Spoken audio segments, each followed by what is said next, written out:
Regular programming will not be seen tonight, so that we may present the following live sports special. This is WLUC-TV, Marquette. No matter what league, no matter what rink, the Huskies and Wildcats nearly always have a close game. Friday in Houghton, it was tied 1-1 after 1, 2-2 after 2, and thanks to some stellar goaltending by Dave Roach, Tech held off Northern, then scored with less than 4 minutes left to defeat the Cats 3-2. Will there be more heroics tonight? Find out in the Tech Northern rematch next on TV6.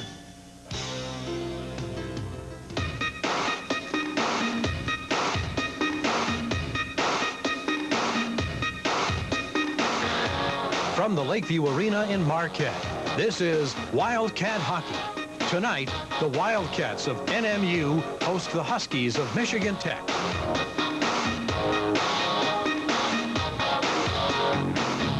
Tonight's game is sponsored in part by your neighborhood True Value Hardware store and by these Larson door dealers.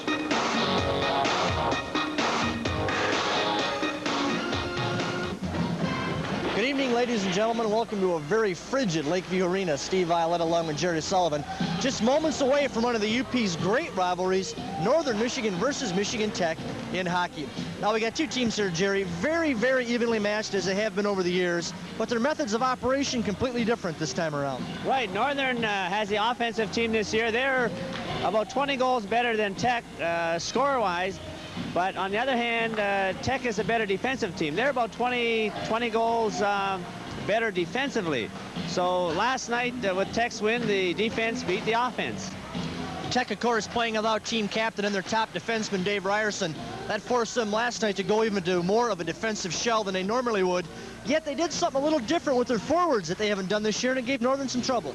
That's right. They sometimes you want to do that. It surprised the other team. I think Northern has probably practiced all week with Tech's forechecking system, and then Tech turns around and does something a little bit different on offense, forechecking wise, and it caused one of the defensemen to turn over the puck, and Tech ended up with a goal by doing something different and threw Northern off.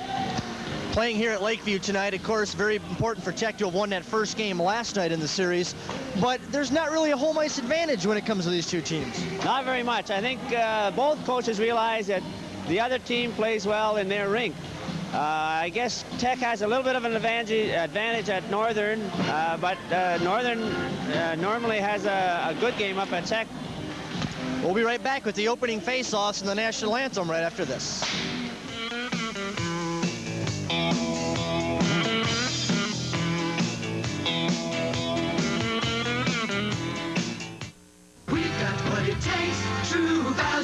Save now on their hardware value of the month. In January, get this multiple outlet center for just $8.88. It safely converts one outlet into 6 grounded receptacles without expensive rewiring. And the circuit breaker prevents accidental overloads. You'll find the multiple outlet center for only $8.88 wherever you see the January hardware value of the month banner at participating True Value hardware stores and home centers.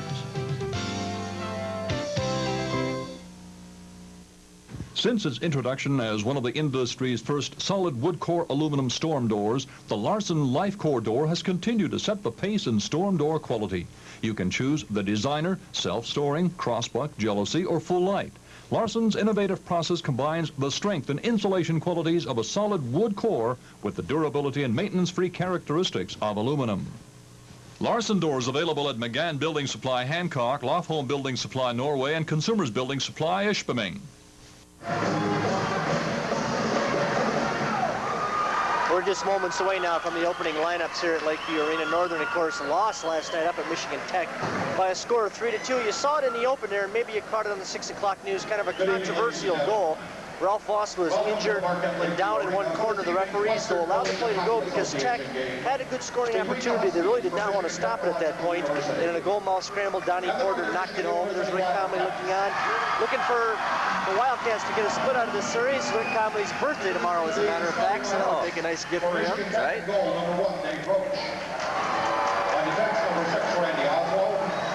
There's Dave Roach Roach played a fantastic game for the Huskies last night. Made 3 key saves in the third period. One on Chizowski, one on Curtis, one on Phil Digitano. Was injured in that third period. Got his lower back pinned up against the pipe on a 2-on-1 where the Northern player ran into him. But he was down for about 3-4 minutes. Came up, played well after that. Jim Argang talking to him today. Says Roach is fine, ready to go.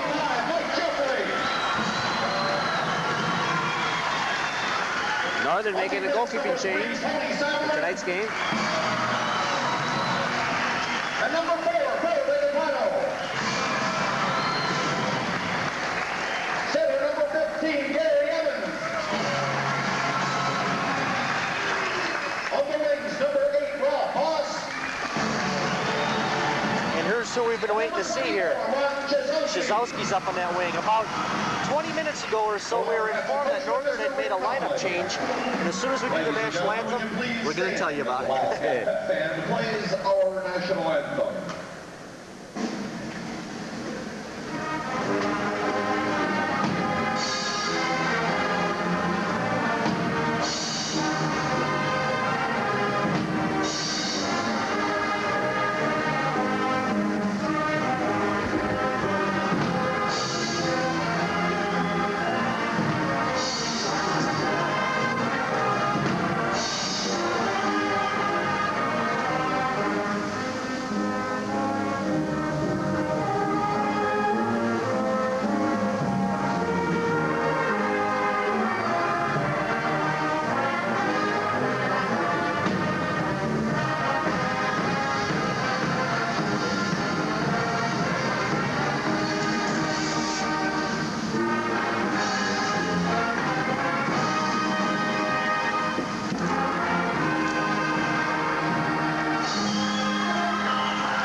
Change. About 20 minutes ago or so, we were informed that Joe West had been scratched from the Emmons-Voss line. Chizowski up on that wing, and Mike Bolton, number 2, sophomore from Saskatchewan, he is going to dress now. No reason we weren't able to find that out before the game.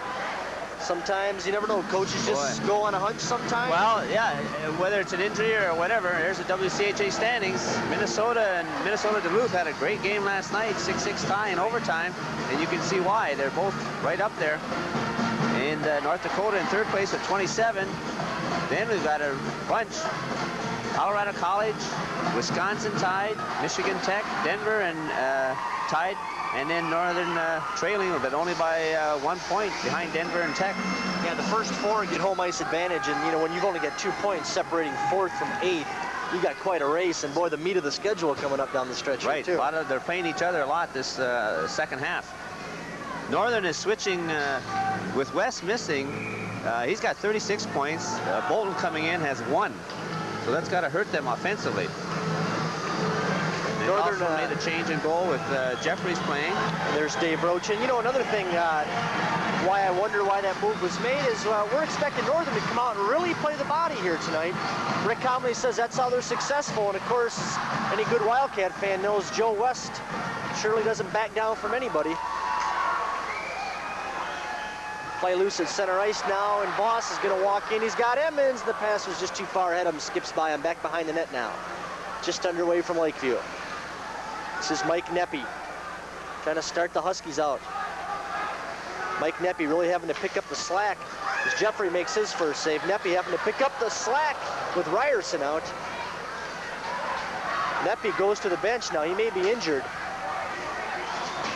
And Voss takes a hit from Compton. Chizowski going for the net, the shot, and Roach makes a save on Emmons.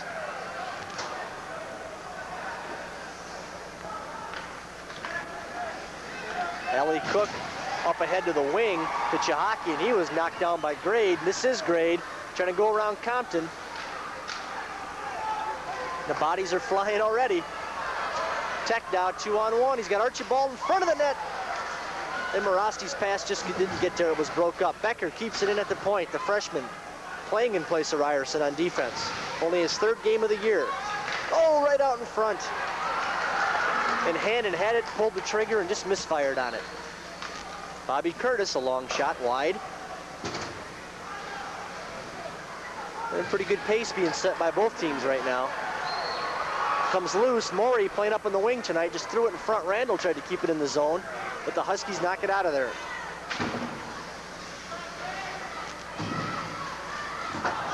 Tech's going to dump it in and change up their lines right now. Jeffrey missed that one. Comes along the boards, and it was overskated by Hannon. Shot by Flanagan was no good. Then here comes Ron Broder trying to go around Kelly, and Kelly bumped him hard. Kelly Murphy, number 7.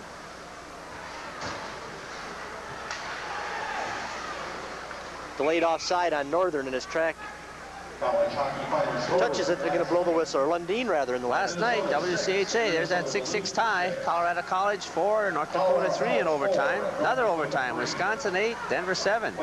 Michigan Tech, the one we were talking about, 3-2 over Northern last night. A lot of offense on that first 2 minutes of play. Both goalkeepers had to make saves. Yeah, they're setting a pretty good pace out there to start out with. Michigan State 3, Very important game for Northern, of course. Not that it's any less important for Tech. Northern was talking sweet before this series started, though. Flanagan picks off the pass, then it got away from him.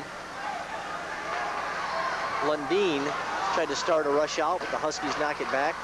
Oh, Flanagan gave it right up, a shot to score. Tech, 23, getting that goal. That's Randy McKay, and that might Looked be like his first of the year. Second. The shot might have been deflected by a defenseman. I think Flanagan was going back, got his stick, stuck his stick out, and may have thrown that shot off a little bit. Jeffries didn't look like that difficult a shot, and I think it may have changed directions.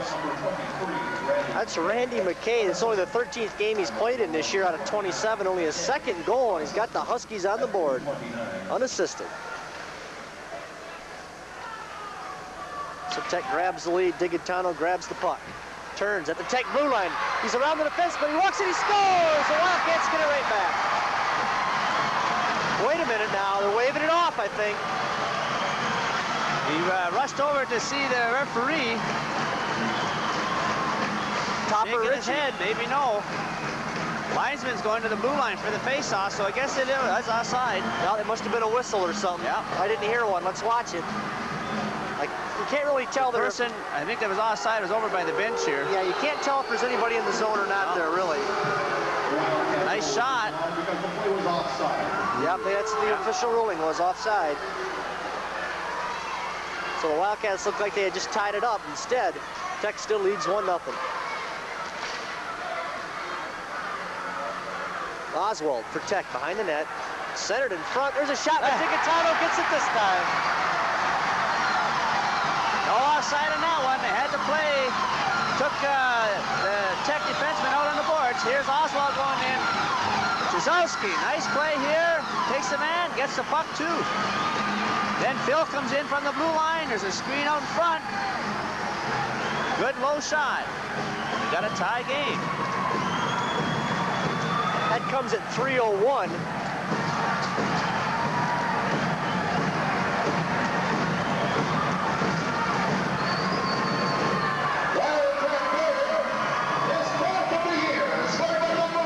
Digitano's 4th of the year. Assist number 23. This is Ali Cook as he intercepts the pass. Oh, Porter nice scores. play. Look out. Maybe a shootout tonight. Oh, if they keep this up, we're in for a lot of goals. Porter getting in a nice position. Again, Tech forcing the play. Randall gave it Pick up. off. Fakes the shot, gets it pass over. Jeffries, of course, has to play the shooter. Nobody covering. 2-1 Tech. Cook making a heads-up play, getting a pass over to Porter. Open net. And that comes just 12 seconds after Northern scored. Don Porter. Here come the Wildcats right back. This is Grade. Oh, and his pass is just a little far for Maury. A bouncing puck. Grade now behind the net battling. Both teams seem to be open an awful lot. They're making nice passes, and we're getting deep into both ends. Lots of good offense, not much defense yet. So we had 3 goals in the first 3 minutes, 13 seconds. Boy, if you came late, you missed some of this game.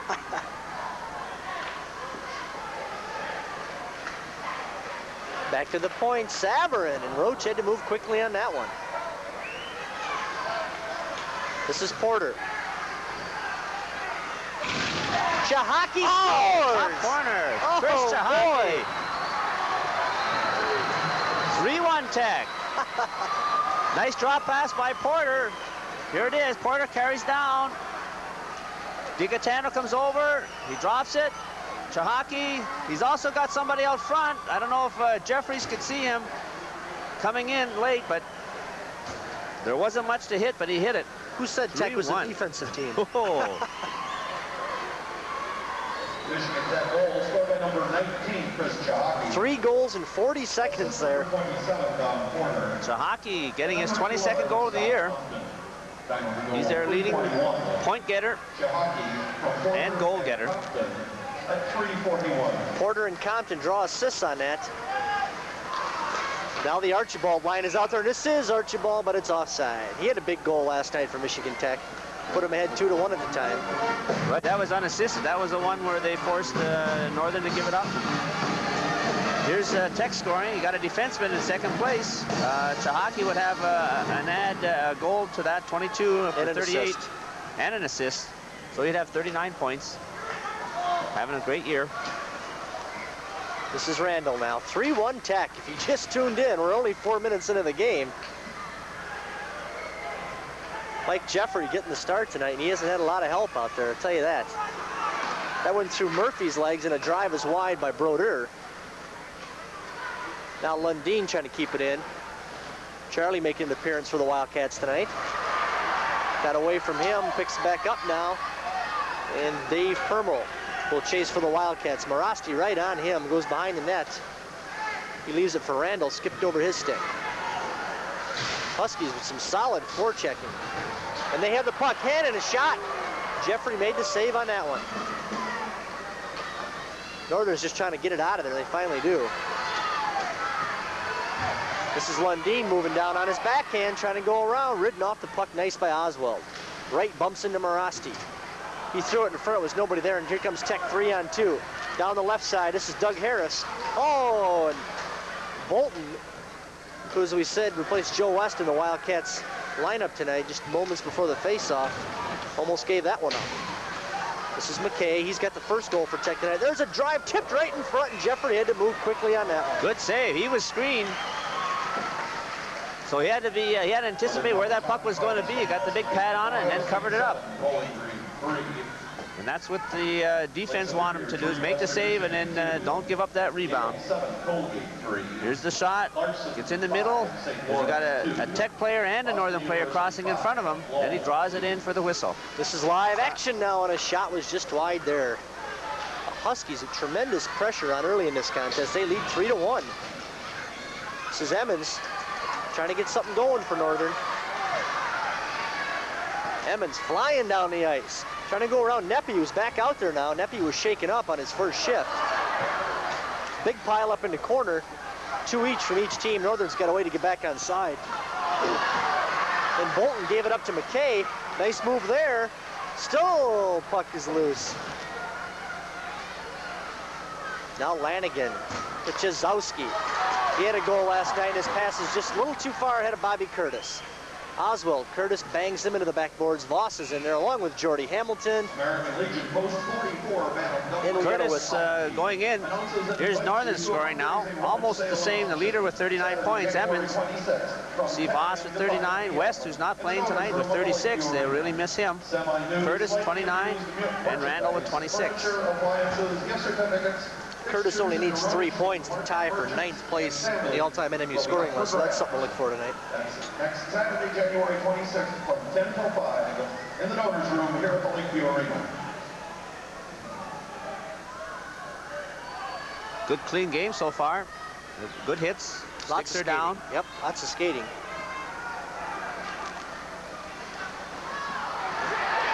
And we have a penalty on Tech, yeah. What did we just say?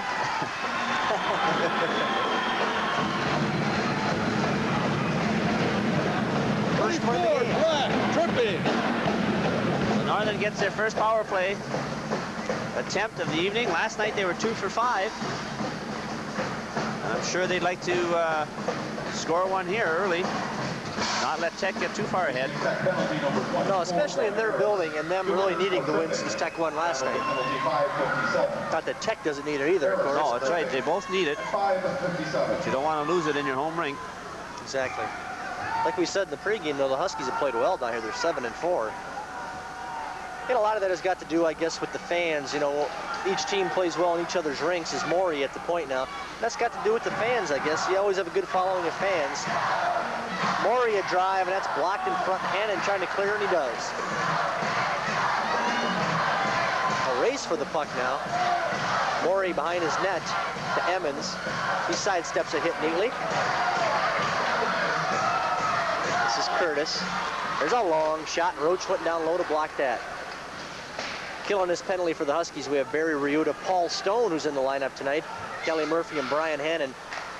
Paul Stone had a hyperextended elbow, did not play last night.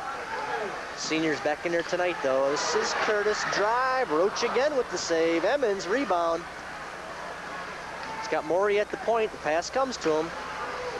Over to Curtis, Curtis fakes it. Emmons, drive, shot it wide. They scored on that play last night. Emmons shooting from the top of the circle there. There's a shot and a save and a pile up, and it's in, but the whistle blew. Whistle had gone first. The puck ended up in the net.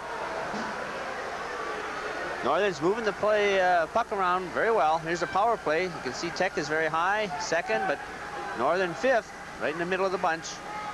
Minnesota Duluth leading the pack with 292 average. Now this is before last night, keep in mind. This is starting the weekend, and Tech last night was 1 for 8. 1 for 8, so that'll drop their percentage down quite a bit. Matter of fact, the Huskies only had 20 shots on goal last night. As we said, they played a very defensive-oriented game and paid off for them. Not many teams can stay with Northern in a shootout, though, so.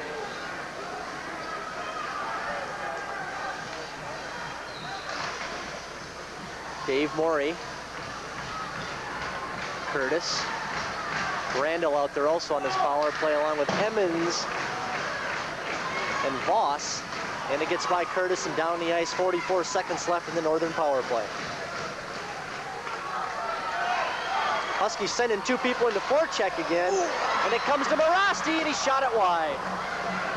As Novak knocked it loose, and Morasti was right there. Now Randall behind the defense. The puck just got away from him. Oswald chasing down into the corner. Randall comes out of there with it. Centered it, nobody there. Maury keeps it in. 18 seconds left in the power play. Curtis drive, just wide. 10 seconds, Maury tipped in front, just tipped high and wide. Randall with Morasti on him. Ooh, keeps it in, barely. Neppy behind the net, 1 second, and the Huskies are back in full strength. They ice the puck. Defenseman in the corner didn't realize that penalty was up, so they just iced it. Tech not only forechecked too deep when they're full strength, they came in too deep when they were short-handed, and it almost paid off. Mark Morasti picked up a loose puck and missed the net, but he was all alone out there. Dangerous play by Northern. Well, that's something Tech has not done a lot of this year, send 2 people in to forecheck. Maybe they'll do more, but it seems to be paying off for them. This is DiGaetano, wrist shot. That was wide. Both teams at full strength now, and the Huskies lead it 3-1. Broder at the point kept it in. Now a whistle is going to call it for a hand pass as he batted it to a teammate. You can bat it down and play it, but you can't knock it to a teammate. Right. If you touch it, if you knock it down and touch it, then there's no whistle. Or if the opposition team picks it up, there's no whistle. Corey Wright now bumping and grinding with Compton. They both go down back behind the play. And a nice pass to Chahaki. Got it a little too deep, got it out in front. Porter took a swipe at it. Now Don Porter just sets it back behind the net. He had the winner last night. Cook right out in front, Chahaki, Porter. Oh, and both of them had golden opportunities. And this line is really making it happen for Tech right now. Chahaki takes a bump. DiGaetano just trying to get it out of there. Becker kept it in. Now they really bang in. DiGaetano, Porter, now Chahaki gets into it down in the corner. Nice shot on the handheld down there. Gets you right down in there. Topper Ritchie steps in there. There's big Don Porter, 27. They certainly have that line really for Tech is really playing well tonight so far. Hockey's still talking to, who's that, Lundeen? Lundeen, yep. Trying to get him to take a stupid penalty, but Charlie doesn't do it this time. But Porter, Chahaki, and Cook have put a lot of pressure on Northern so far. They've ended up with that line has 2 goals so far out of the 3. Yep, Porter's got 1. Chahaki and McKay for Tech. Digatano had Northern's goal. With 11 minutes to go in the first. Paul Stone in deep forechecking. Comes up along the sideboards. This is Matson. It's knocked away from him by Novak. And Matson and Novak right in front of the Northern bench exchange elbows. They're really lining each other up on the shots so far tonight. This is Barry Ryuta. He took a bump from Voss. Huskies trying to break out of there now, and they do. Pass was just a little bit behind.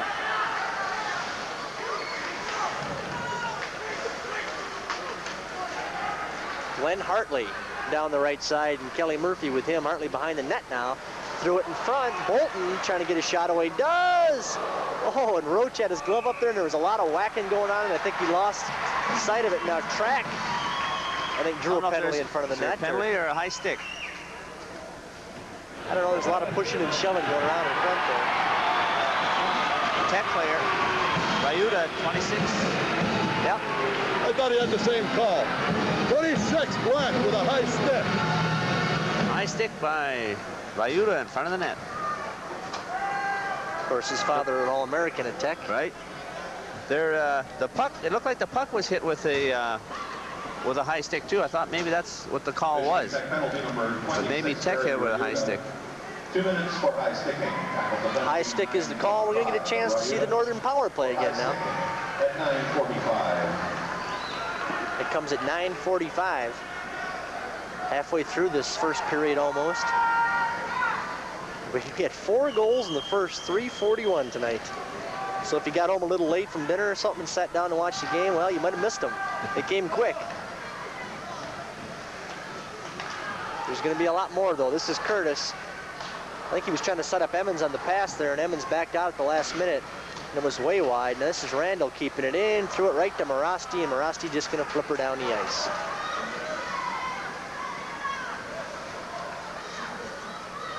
Curtis, Maury, Emmons, Randall, and Voss for the Wildcats. On this power play, as they get mixed up in their zone a little bit, killing it out there for Tech, we have Hannon, Morasti, Oswald, and Mike Neppy, number 33. This is Dave Maury, Morasti on him. Oh, that's a dangerous pass. Maury over the blue line. Everybody is onside. This is Bob Curtis. His shot is deflected way up into the upper reaches of Lakeview. Voss in front of that net trying to screen, and Bobby Curtis trying to take that shot from that center point, but that one was deflected over. Tech again almost got that pass, that clearing pass inside the Northern zone, and they're shorthanded. Looks like they're looking for a shorthanded goal. 9:23, 3-1 Tech. Face-off will be to Roach's right, the top of the circle. And it's kept in there. Curtis moving it back toward the middle. Now gets it to the other point to Maury. Back to Curtis. Dave Maury walks in. Now he shoots wide. Comes all the way around. Curtis can't get over there in time. We'll have to come back and set it up with 50 seconds left in the power play. Over the blue line, fakes the shot, looking for Voss. Now gets it back to Maury. Voss behind the net, looking for a pass. Curtis. And he's down, and he might be hurt. He gets up slowly. He hurt his ankle near the end of the game last night, and it looks like it may be bothering him again as he comes to the bench. Tony Saverin's going to take his place. Wildcats with 25 seconds left. There's a shot. Roach to save on Emmons. Voss had a chance at the rebound, but the Huskies clear it. 19 seconds on the penalty. Very costly if Bob Curtis is out of the lineup. This is Track. Kevin Track, a long shot. Roach got down and got a stick on that one. Now it dribbles off to the side of the net, and Archibald, with 3 seconds left in the power play. Wildcats control it. Huskies are at full strike.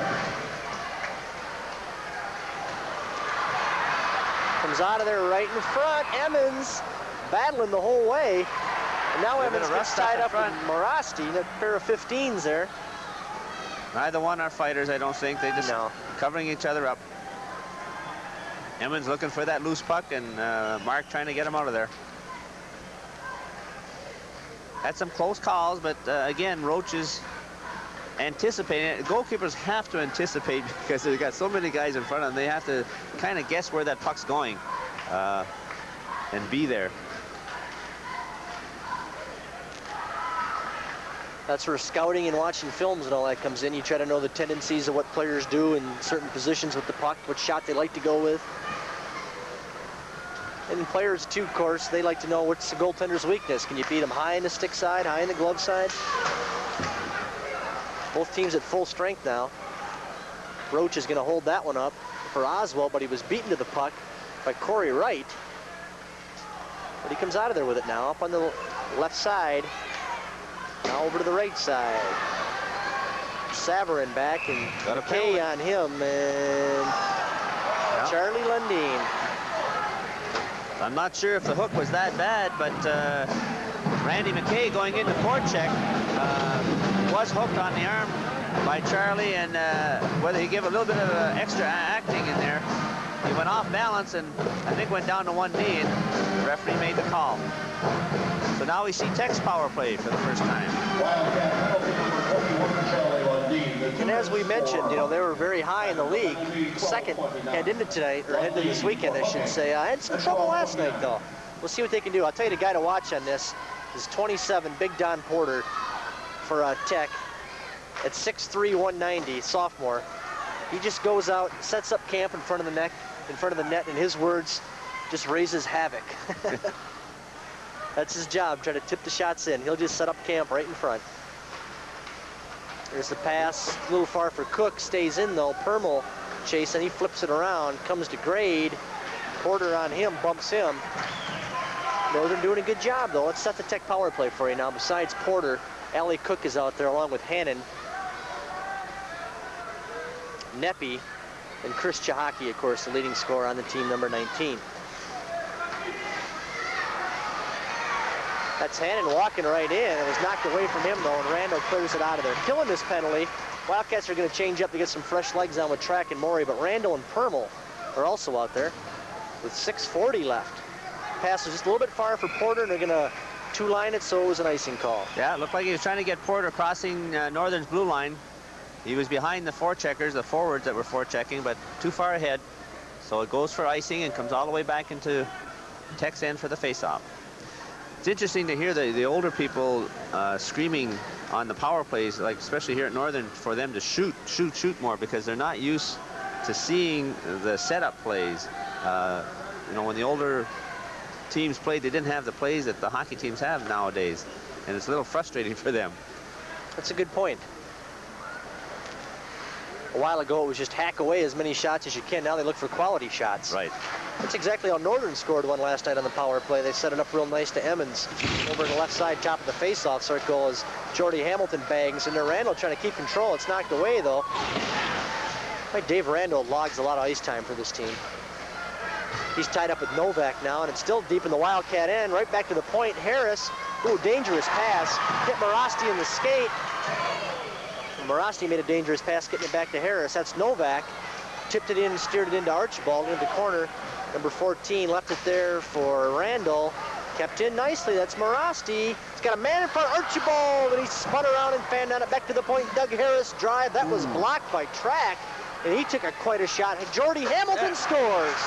Kevin Track is shaken up too. He got hit, I think, below the pad, it looks like.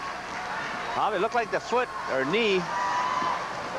This is the right leg somewhere, but he went down, made a nice save on the first shot, but then couldn't get back up to check, and Tech takes advantage of it. Here it is, 21, low corner again, men in front screening for him.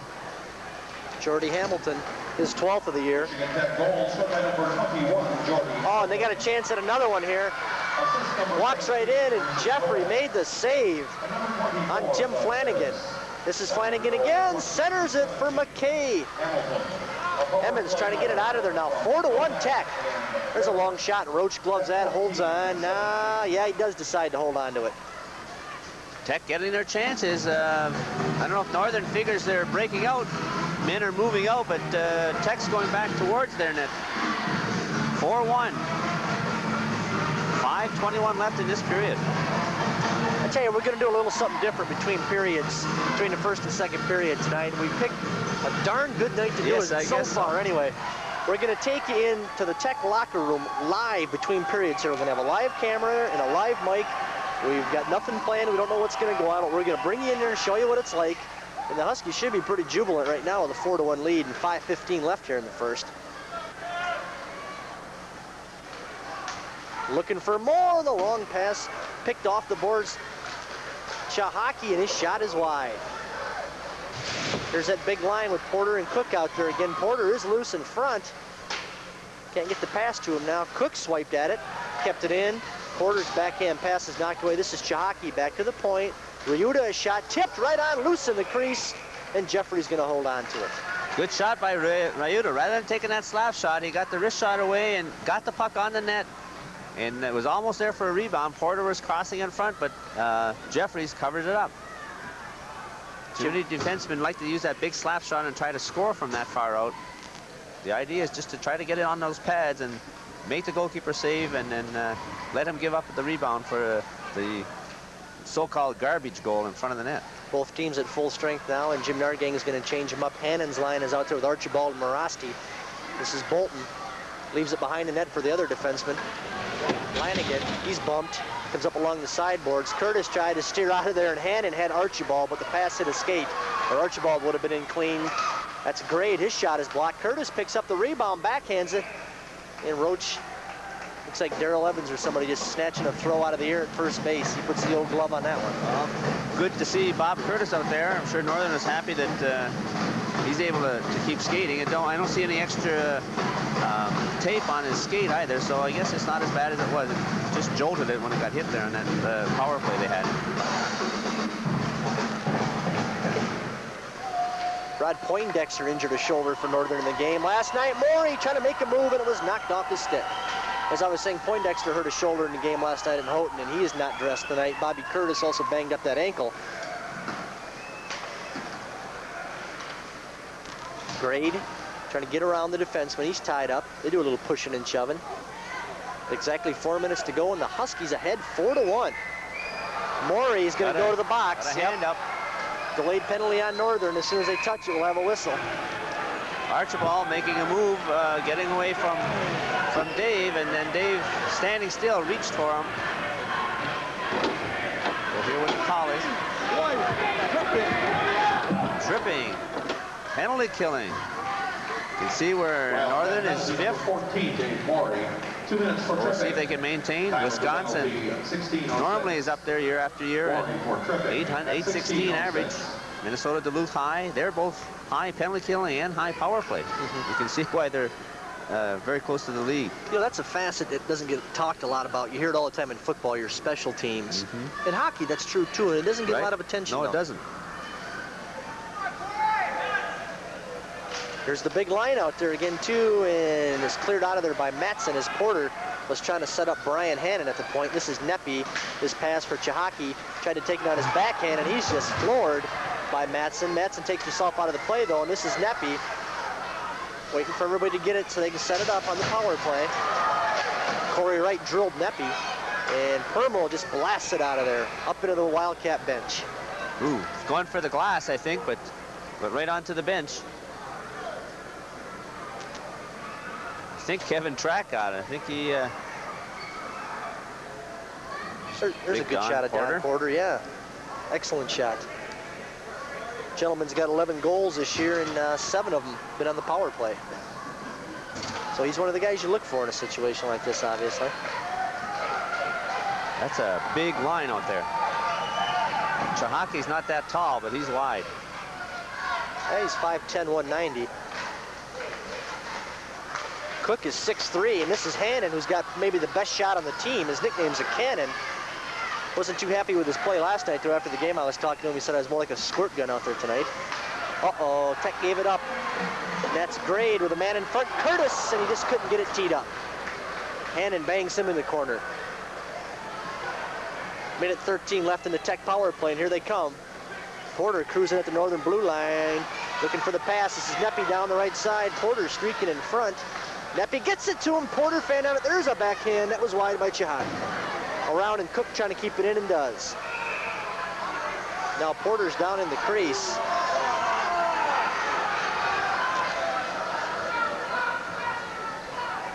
Didn't see what Looked happened. like he was there. looking for a penalty call. Stayed down a little long. Rubbing his neck. Looks like it might have been a high stick. No call by the ref. Ref 25 feet away, saw the play and didn't call it. No, I didn't see what happened. Maybe Mr. Jeffrey got a little tired of the company on his doorstep there, though. 4-1 Huskies. It bounced right through Doug Harris's hands. If he was a shortstop, that'd be E6 right there. That's Morasti. With 42 seconds left in the Tech power play. Jordy Hamilton. Kept in by Archibald with Novak and Harris out there also. Then that goes off the skate of Madsen, and Huskies are going to have to come back and set it up again.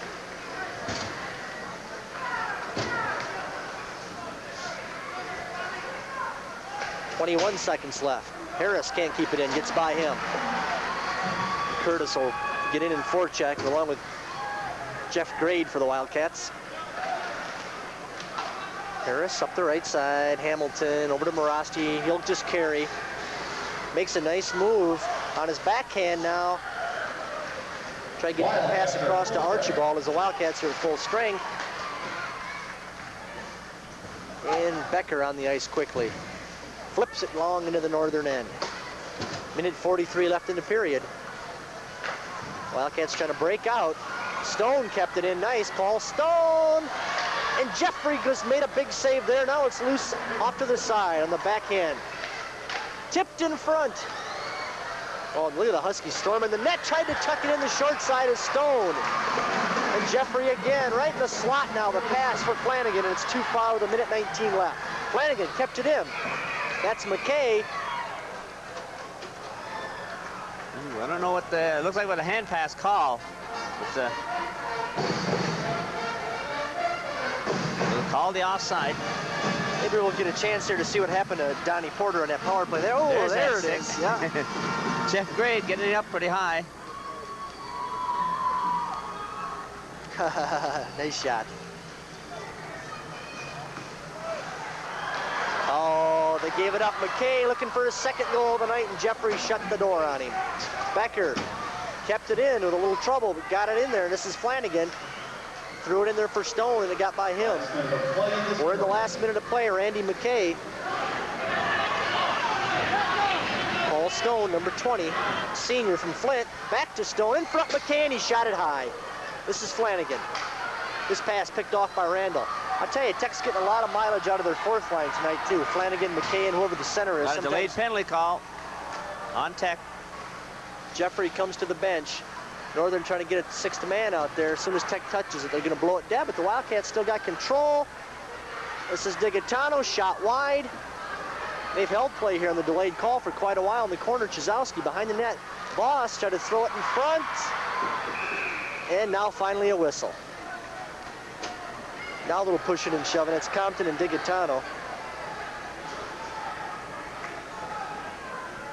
Jeffries made some nice saves. Tech was getting a lot of good shots right in front of that net. Some of them they missed the net, but Jeffries came up with a big save. He's made about probably 4 saves that save goals. You know, all three lines have just really stormed the net for Tech tonight. I was talking about their fourth line before that call, with Flanagan on the left side and Randy McKay, who had Tech's first goal tonight, on the right side. Yeah. And then they've had Harrison there, and I think Stone has switched over from wing a couple times to play center on that line. McKay has had, he could have had 2 goals on that shift. Number 18, Tim Flanagan, 2 minutes for slashing. Flanagan gets the penalty on that, though, 2 minutes for slashing, so there's only 19 seconds left in the period, so we'll carry over, of course. The Wildcats got a chance here, though, to cut it. They're trailing 4-1. This is Curtis, and his shot was blocked before he got it away. Behind the net. Morey looking for the pass in the slot. Didn't come 5 there. seconds left. And they're not going to get a shot away. 2, there's a long one at the buzzer.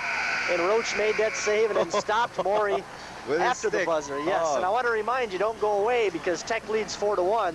And as they come off the ice at this end, we're going to follow them right into the locker room and see what they have to say about this. As I said, it'll be a live camera, live microphone. We don't know if Jim Nargang's going to talk to him or just let him sit there and savor this 4-1 lead, but we're going to find out when we come back.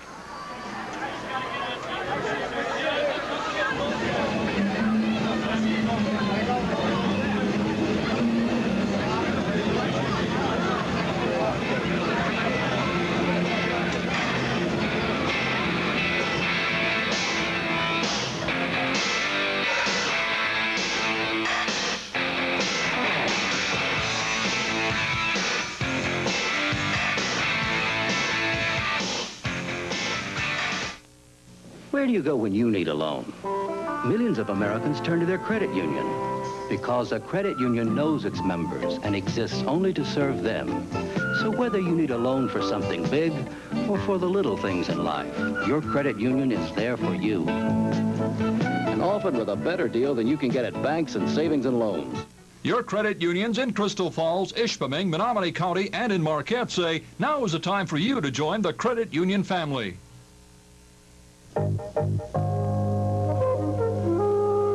A century ago, moose all but disappeared from Michigan's Upper Peninsula because of drastic changes in forest areas. Now, in renewed habitat, the Michigan Department of Natural Resources and interested citizens plan to reestablish moose. It can be done with your support and protection. Please, say yes to Michigan Moose. Michigan Department of Natural Resources. People all over the North Country have discovered the advantages of Subaru's front-wheel drive. Those who've discovered Subaru at Paul King Subaru have also found they can count on Paul King for maximum satisfaction when it comes to service. Some customers have purchased their second and third Subarus from Paul King, and many have driven their cars for over 100,000 miles. Paul King has several four-wheel drive Subaru wagons in stock. Discover the advantages for yourself at Paul King Subaru of Marquette. Who drives Subaru? How about you?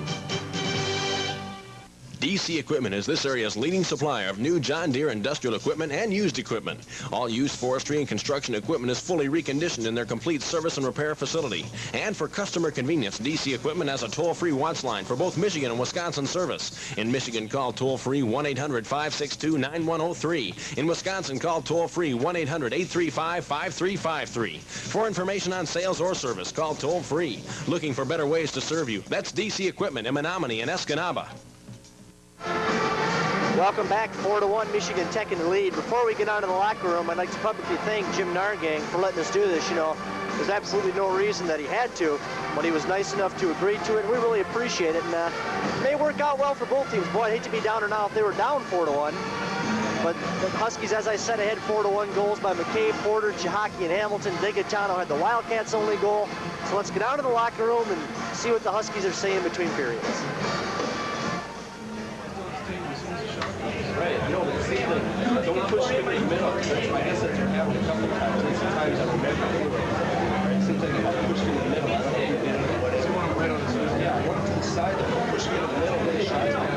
No, usually the part comes out from this side, and he goes in the middle, and then shoot. This guy's usually on this side, so I just straight up this way. Well, TV, hi, Bob. A little bit like on that one.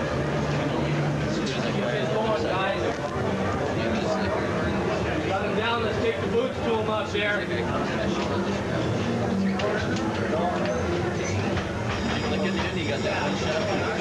Come on, let's go. Here we go, Rich. You would kick. So I just let up out there. They can win, then they're my fault.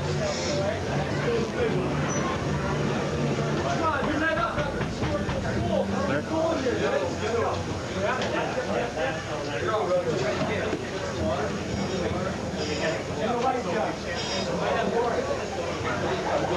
Go on that game. I'm not there, gang. It's going now. We'll work out there, Ellie. Let's go, kid. Come on now. Keep plugging, Huskies. Go, Brian. Come on now. Watch your language.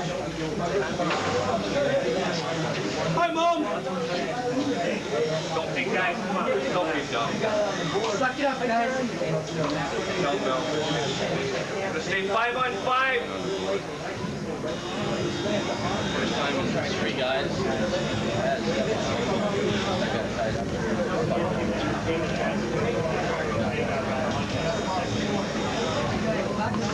That beat.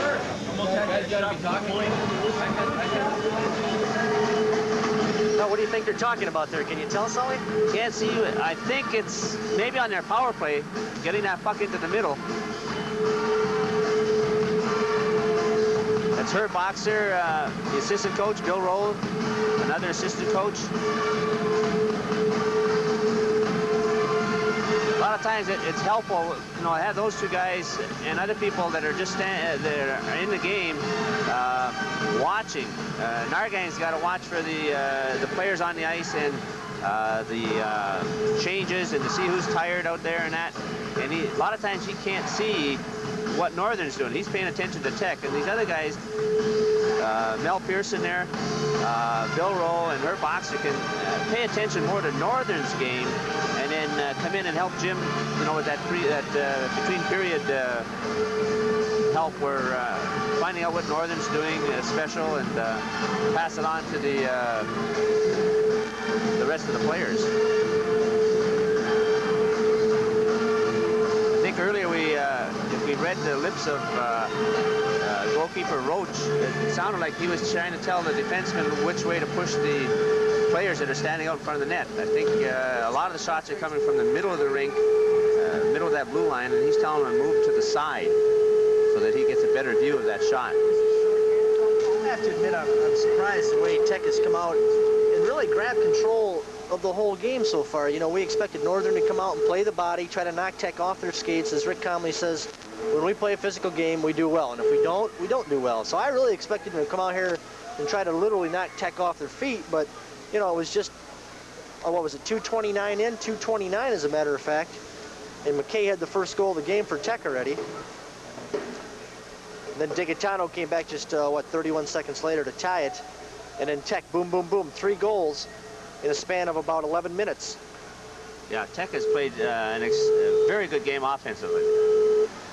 And, you know, Northern's got to get back early in this period. They've got 18 seconds on a power play, but they've got to get back early and get some goals to get back in this game. So there we are, 4-1. We'll be back with more after this.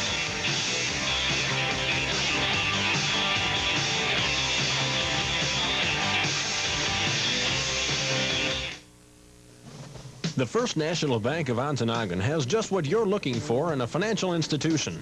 With competitive interest rates, their loan department can help you buy that new car.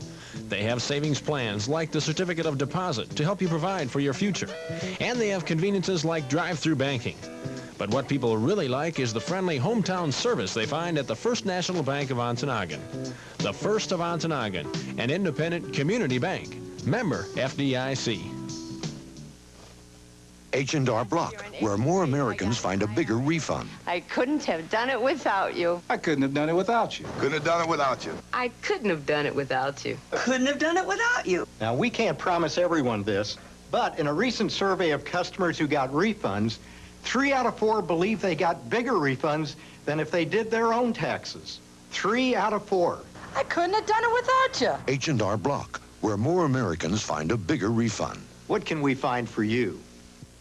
Since its introduction as one of the industry's first solid wood core aluminum storm doors, the Larson Life Core door has continued to set the pace in storm door quality.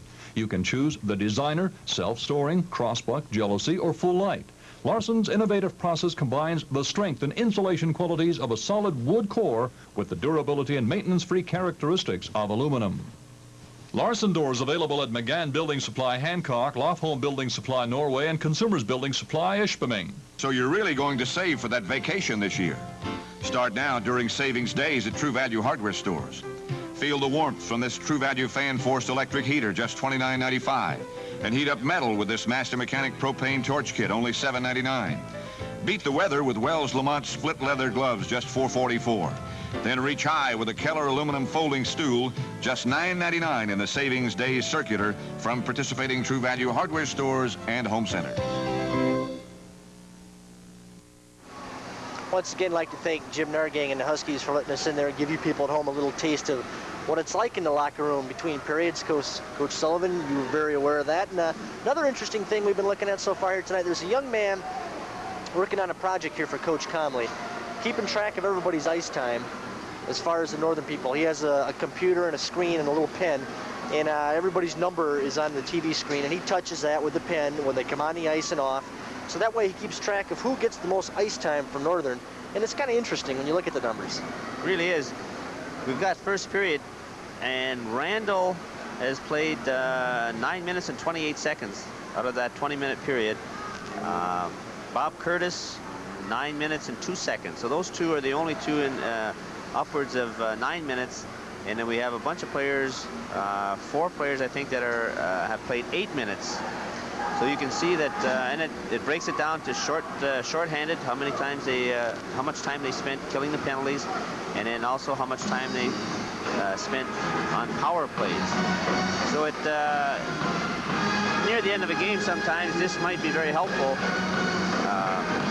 Let you know which player has been playing a lot and might be a little leg weary, and to watch them. And if it's not that important, you might give them a little rest.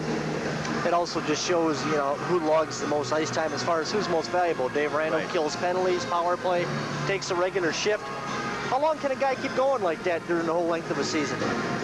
It's got to take its toll later on, for sure. But, you know, as young as they are and as strong as they are, they can, I'm sure it's not going to affect them that much. They, you know, they work very hard in practice. They have long practices and very hard skating practices. And especially at the start of the year, they tone it down a little bit, you know, as the season goes on, of course. Sure. But they're built up. Cardiovascular system is built up quite well, and that much time on the ice, I don't think they mind. The bumping that Randall takes sometimes takes its toll. When people dump the puck in Northern's end and charge in and hit him a lot, that takes a lot out of him because he carries the puck a lot, and being hit and carrying it, that slows him down by the end of the game. Northern's defense had some trouble there in the opening period. It's 4-1. Let's take a look at some of the highlights if we can here. Tech got on the board very early. The first goal by Randy McKay, number 23. Flanagan gives it up there, and I don't know if that was deflected again by the Northern defenseman, but it went in, counted. And then we'll have, I think, here's Degatano picking up a puck. And we can't see from here. It looks like it's over right by the bench where the offside took place, but he goes ahead. There's no whistle yet, as far as I know. And takes the shot and thinks he's got the game tied up, but he doesn't. So what happens? Chizowski takes his man out, backhand pass back to Degatano, and in again. This one counts. That ties it up 1-1. Then we see a nice play by Cook. Fakes it here, gets it over to Porter, and of course Jeffries is coming out for the shot, and the net is wide open. Again, Porter back to Chihaki. Now look, he doesn't have much space. Look at that. He's got about 6 or 8 inches in that top corner, and he hit it. Great shot. Tough on Jeffries. And the Tech Huskies later added a goal by Jordy Hamilton at 14-17. That was a power play goal. That made it 4-1. Let's take a quick break right here. We'll be back at the second period face-off right after this. We will return to Rudolph the Red-Nosed Reindeer after these messages. To Rudolph the Red-Nosed Reindeer.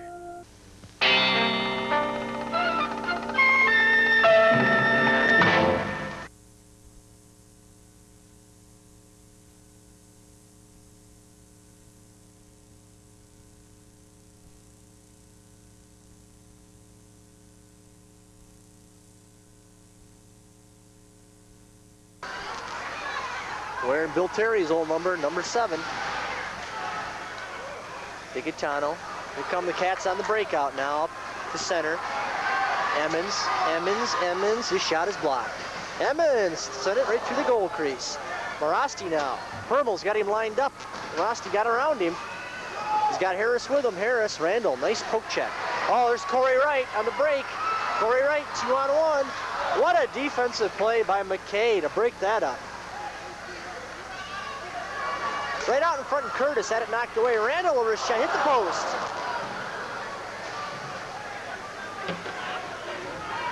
Dave Randall again. Dumps it back into the corner. They try to get it back. McKay trying to get it out of there. Randall, though, good offensive defenseman. Sent it right out in front, and Roach covers it up. Tech having trouble. Northern putting a lot of pressure, keeping that puck in at the blue line. Randall made a nice play coming in and keeping the puck in, where I believe one of the right winger, McKay, was a little slow coming back to get it. Yeah, it was McKay. Yep. This is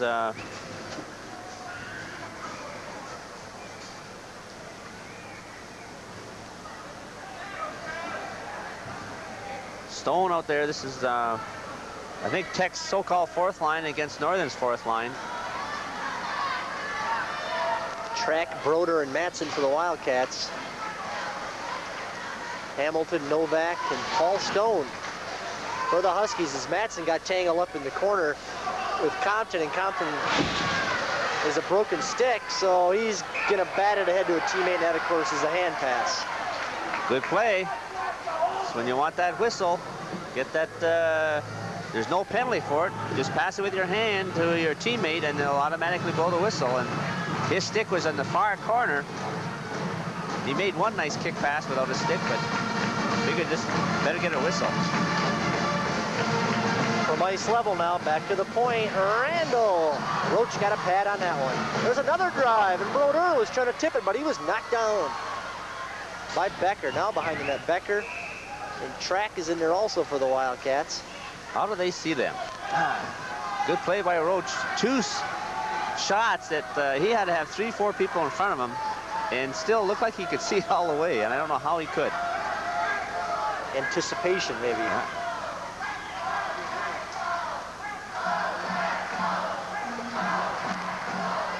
Paul Stone jumps the gun. This is Kevin Track against Jordy Hamilton on the face-off, and Topper Ritchie wants everybody to get set before he drops it. 5-4 Huskies, 9.5 left. There's a long high pass. Good hang time on that one. Compton, dangerous cross-ice pass, steered ahead though nicely. The Huskies breaking out. Stone dumps it into the far corner. Novak will chase Broder. Broder, though, flipped it behind him for a teammate. Now up near center ice, and the pass is just a little bit too far ahead there for Track as Neppy played it. Randall's got to let his guys get on side. Now right in front of the Northern bench. Big pile up. Cats will change it up while they're there. Neppy lost it to Emmons, then poked it away from Emmons. Randall. Randall and Neppy knocked it out, but Permel kept it in. Oh, and it's loose in front. And the Wildcats got some wood on it and just couldn't get it on goal. Chahaki now. And it's Tech's turn to change him up as Permel. Wildcats set up their breakout. He's got Voss on the wing. Pass is a little bit too far. Neppy picked that off. Chazowski looking for Voss. Neppy had him tied up. This is Oswald. Rings it around the net. Porter lost it. Chazowski centered it, but it was picked off. Tech clears it out of there with 8:15 left. Uh-oh, gave it up to Allie Cook. Morey did. Cook still controls. Now he gives it right back, though. And getting a little raggedy here now at center ice. Porter. Backhand pass right on, and Chahaki. He was knocked down, then he took Jeffrey out on the play. Voss threw a blind pass, goes to Chazowski in a long wrist shot, and Roach caught that one. Roach picked that one off. Neppy.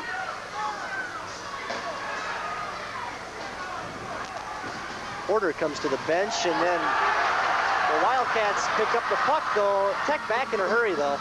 That's Morey, backhand. Roach. There's a Husky in the net. There's a loose puck on the side. It's Morey. Morey shot it wide. Back over the point, Digitano. Passes it over. That's Dave Morey. Tipped right in front, knocked down. Gray trying to get a stick on it. Archibald off the glass. Barasti to Hannon. Hannon 1-on-2. Digitano's back. Knocked away. Archibald picks it up though. And he threw it back for Morasti, and he wasn't there. And Tech again almost got beat on the change, but they get their defenseman out there. That's 2 changes in a row they almost got beat. Oh, there's a stick held up around shoulder level by Corey Wright on Compton. Wright comes to the bench. The Huskies looking to add to their lead. It's 5-4. Got to get onside first, and they do.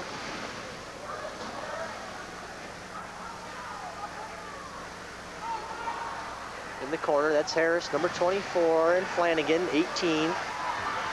In for McKay, but the pass was picked off by the Wildcats. And then they give it right back. Getting really ragged here. Broder takes a bump from McKay. Harris in forechecking.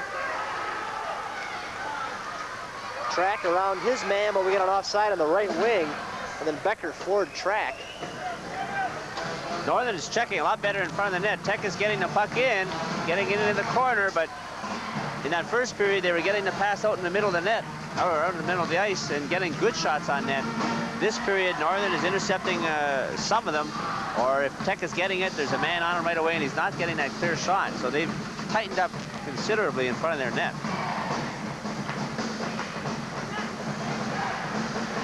What a tremendous hockey game this has been so far between these two teams. I think both coaches are going to that fourth line a little more in this period, and I think they realize that in the third period, they're going to have some tired hockey players. This is the second game now in 2 days, and they've played a lot of hockey, so maybe those 3 lines that have been playing regular last night, a lot of ice time, are going to need that rest tonight. And the pace of this game is just so much quicker than it was last night. That's Neppy. Oh, right out in front. There's a long shot to score. Flanagan, I believe. Looked like that was a missed shot from the point that tipped off to somebody. Flanagan standing all by himself. There's Jeffries, shoots it up. Voss tips it back, but it goes to Neppy. Neppy hit a stick. Out in front all by himself. And in, short side. I hit Emmons' stick, I believe, at the point. At the dribbled point, over there. Yeah. Goal scored by number 18, Tim Flanagan. Assist number 33 by Neppy. Flanagan getting his 5th goal of the year. 6-4 Tech. And Neppy draws an assist on the Here play. we go over the goalkeeping change.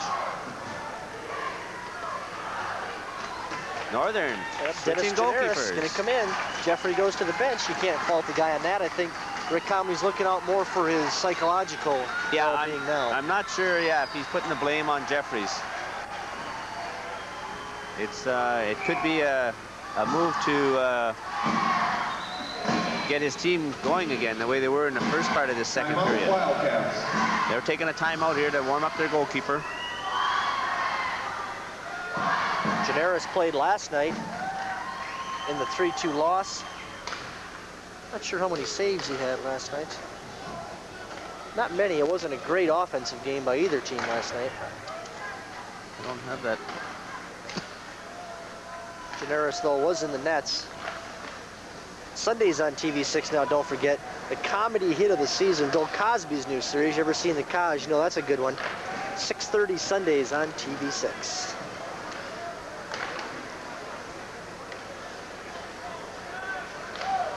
This is the time where the warm-ups are just trying to get the shots. The forwards and that are just trying to get the shots on the goalkeeper to get him used to stopping the puck again. He hasn't had this kind of a warm-up since the start of the game. Get the muscles loosened up. Then Monday on TV6, My Wicked, Wicked Ways, not mine, but this is a TV6 special that remembers the legendary Errol Flynn. That's Monday night starting at 8 right on TV6, and from what I've been reading about that, it's supposed to be pretty good, so. Can't be much better than this hockey game right now, though. 6-4 Michigan Tech. It is very entertaining. One of the better games, I think, of the season here at Northern. Now playing goal for the Wildcats. sure be a little more interesting if it was the other way around for the Northern fans. Dennis Generis, his record 5-5 so far this year, and his goals against 3.50. He started the season splitting time with Corrigan, Johnny Corrigan. Then Generis took over for a while, and then Mike Jeffrey played a stretch of games in which he went 7-2, and now Rick's trying to find the right combination again.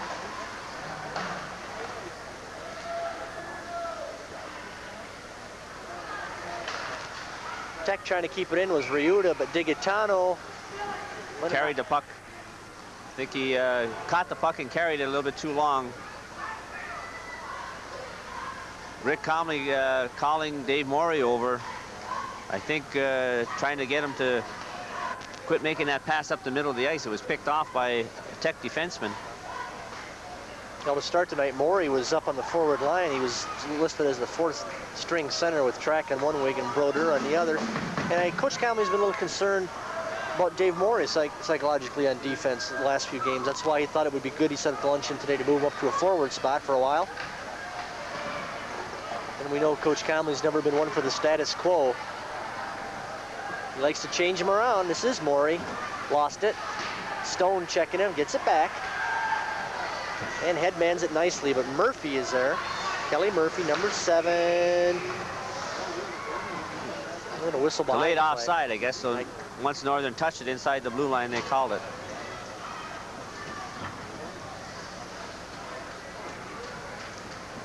Northern and Tech, I think, are a little bit frustrated this season with their goalkeeping. I don't know if anybody, I guess Dave Roach lately now has come on for Tech, but Northern certainly is looking for somebody, and they thought they had it in Jeffries. Roach with a 3.50 average. Roach played well last night. He was the difference, I thought, in the third period anyway. He made 3 big saves. Here come the Wildcats. There's the pass, and Roach is down. The puck's over in the corner. Permel keeps it in. Dave Permel now digging. He's got Brodeur in front. Can't get the pass to him. Boy, Compton really took a swipe at Permel. His play was back out of the Tech end. There's Brodeur, pass picked off by Chihaki. He drops his stick. It must be broken, obviously. Madsen fakes the shot, tries to go around. The puck does. Now Chihaki back into play with a new stick. This is Voss. Compton, number 11. Wildcats are going to change it up. Chizowski just on the ice. He gets the pass. Gets it ahead. Voss. Emmons, Voss, Chizowski out there. Now, as we said, Joe West did not dress tonight. We never got an opportunity to find out why yet. Randall. Centered for Emmons. Emmons still controlling. Chizowski came in the back door and tried to tip it, but Roach got a piece of it. Now 4 minutes left. Huskies with a 2-goal lead. Permel. Head to Chizowski. It's a shot. Into the corner. Wildcats are just going to dump it in and chase it up. Now Neppy trying to take advantage of it over in the wing.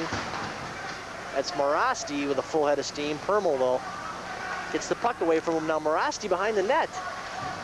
Trying to keep play alive down there. Archibald also in there for the Huskies, but we'll have a face-off. This is the Tech has come close to giving up a couple of breakaways earlier in this period on line changes. And in any rink, the second period is always the toughest for the teams to get changes because you're at the opposite end of the rink.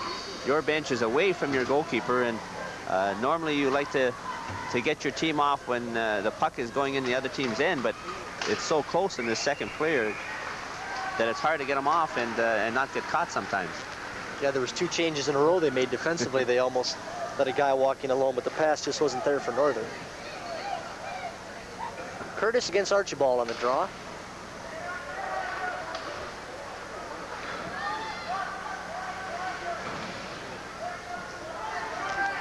Huskies trying to keep it in. Savarin almost fell down through it right across the goal mouth. Now they break out. Pass a little bit too far. Archibald must have took it back over once. Just stepped ahead of Mark Morasti. Mark had to wait for him to cross in front of him, and then he stepped over the blue line as he did. 3:19 to go in this second period. 6-4 to score. Good game. Yeah, if nobody else scores the rest of the way out, it's going to be interesting to see what happens the first 4 or 5 minutes of that third period, because the first 2 periods tonight, my goodness, they just blew right out of the gate. In the first 3 minutes, 41 seconds of the first period, we had 4 goals scored, 3 of them by Tech. Then to start the second period, first 5 minutes and 10 seconds, we had 3 goals scored, all by Northern. As a matter of fact, for 6.5 minutes. 6:30 to 6.5 minutes, yeah. Lots of scoring early in the periods. So they're getting them in bunches tonight. Hardly have time to write them down before another one comes on the score sheet. That's Madsen spinning away, trying to break out. Back to the point. Murphy's got a shot. Drive blocked by Kevin Track. Set right on goal in Generis.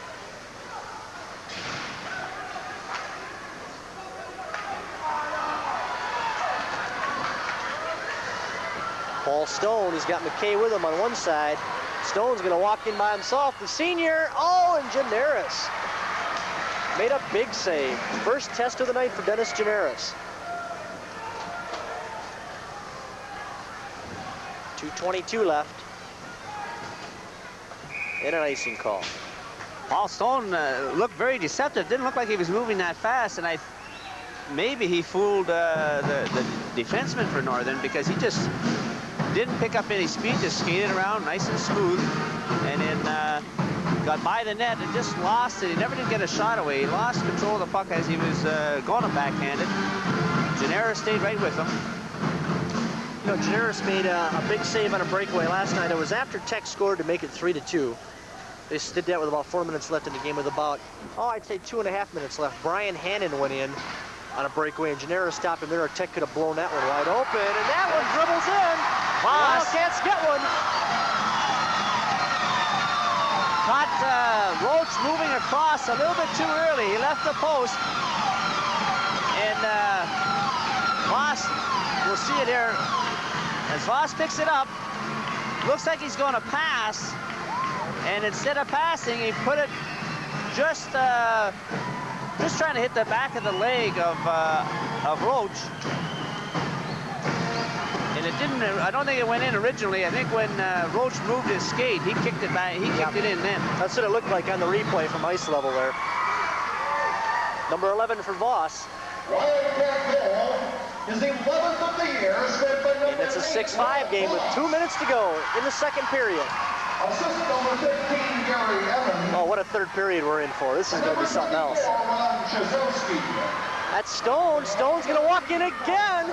Oh, and Generis just got a piece of that one. There come the Wildcats 2-on-2. That's Emmons. And Compton, what a poke check. Nice play. With 1:39 left, second period. Paul Stone, the senior, in the lineup tonight. Didn't play last night due to injury. Randall a long shot, and Roach kicked that one out. Stone has made 2 nice moves to get in on goal for clean shots, and Generis came up big both times. This is Chahaki now, chasing Randall. It's picked off by Flanagan. He's got Cook on the right side instead. Flanagan will just dump it in. Cook came up with it, then lost it. Oswald trying to keep it in at the point, gets by him though. They'll just send it right back in the northern end. They wave it off, the icing that is, with exactly 1 minute left in the period. That's Corey Wright. He shot it high and wide. Grade digging. Beats Cook to the puck. Now in the corner, they'll hold it for a faceoff. Again, lots of offense. Both teams getting shots on net, but Minnesota Duluth 6, Minnesota. Here we go, Bobby Curtis and Brian Hannon, international hockey veterans. Yeah, talking about the junior hockey tournament, their junior hockey international experience, and of course highlights in the second period where we've had once again 6 goals in the second period. 6-5 Huskies, 51 seconds left. Talked to Brian Hannon before the game. He said he really enjoyed the trip. Learned quite a bit. That's coming up at half. Here we go with Curtis and Harris again on his face-off. Remember last time? Yeah. And Harris won it again. Oswald lost it, came right to the side of the Tech net. Curtis a backhand. That was blocked though by the defenseman. And the pass was behind Hannon. He's out there now with Archibald. along with Neppy, Oswald, and Doug Harris. For the Wildcats, Curtis banging in the corner, along with Corey Wright, 22. Grade, Digatano. Here we go with a little Pushing Corey Wright. Brian Hannon in there also. Looks like Oswald and Wright are the main combatants. Mike Rubrine, the linesman, getting in there, getting a couple of sticks in the head. Harris and Grade.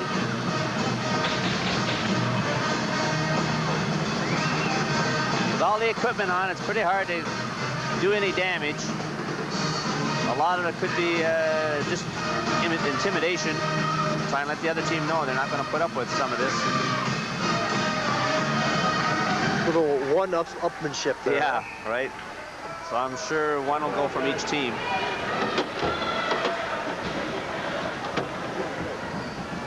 Number 6 black, elbowing. We have 22 white for the roughing. So it is Oswald and Wright. As I said, they look like the main combatants. And now Rick Comley wants to face off in the tech end. He's standing up on the bench. We're waiting to see their Northern Tech's asking for the face-off outside the zone. But referee Martinello is saying inside. I think he's calling the elbowing penalty first. So it was Tech's fault on the first whistle, or to cause the whistle. So the face-off stays inside their zone. 32 seconds. In stereo. Here we go, Curtis and Harris on this face-off again. On the other side of the rink this time. There's so much cheating going on in these face-offs. That's Murphy with 26 seconds left. The Huskies leading by a goal here. Second period. Digatano made a nice play to knock it down to Curtis. Cross ice for Grade. Jeff Grade has had trouble all year catching a pass. This is Curtis with 9 seconds. He's knocked off the puck. And Harris with 4 seconds looks at the clock, takes a long shot. It's down the back of the net. Janaris lets it sit there. The buzzer goes. And boy, what a third period we're in for. An explosive hockey game tonight. The Huskies lead 6-5 after 2. We're coming right back.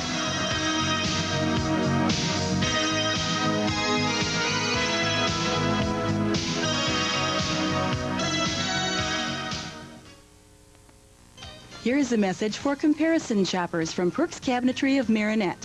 Perks invites you to bring in a written estimate for any product they sell, and they'll beat the price.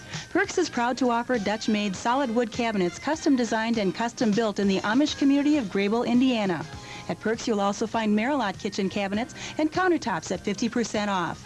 If you don't buy it from Perks, you'll probably pay too much. Perks Cabinetry, US 41, south of Marinette. Since its introduction as one of the industry's first solid wood core aluminum storm doors, the Larson Life Core door has continued to set the pace in storm door quality. You can choose the designer, self-storing, crossbuck, jealousy, or full light. Larson's innovative process combines the strength and insulation qualities of a solid wood core with the durability and maintenance-free characteristics of aluminum. Larson doors available at McGann Building Supply Hancock, Lofholm Building Supply Norway, and Consumers Building Supply Ishpeming. Meet the gang at Cheers, Thursdays at 7 on TV6. Where's your beer, Cliff? Cliff? Say, you're not by any chance Cliff Clavin? Sure am. You heard of me? Your name is kind of a symbol around our branch office. Just the other day, I messed up, you know, and my supervisor told me to get my head out of my Clavin.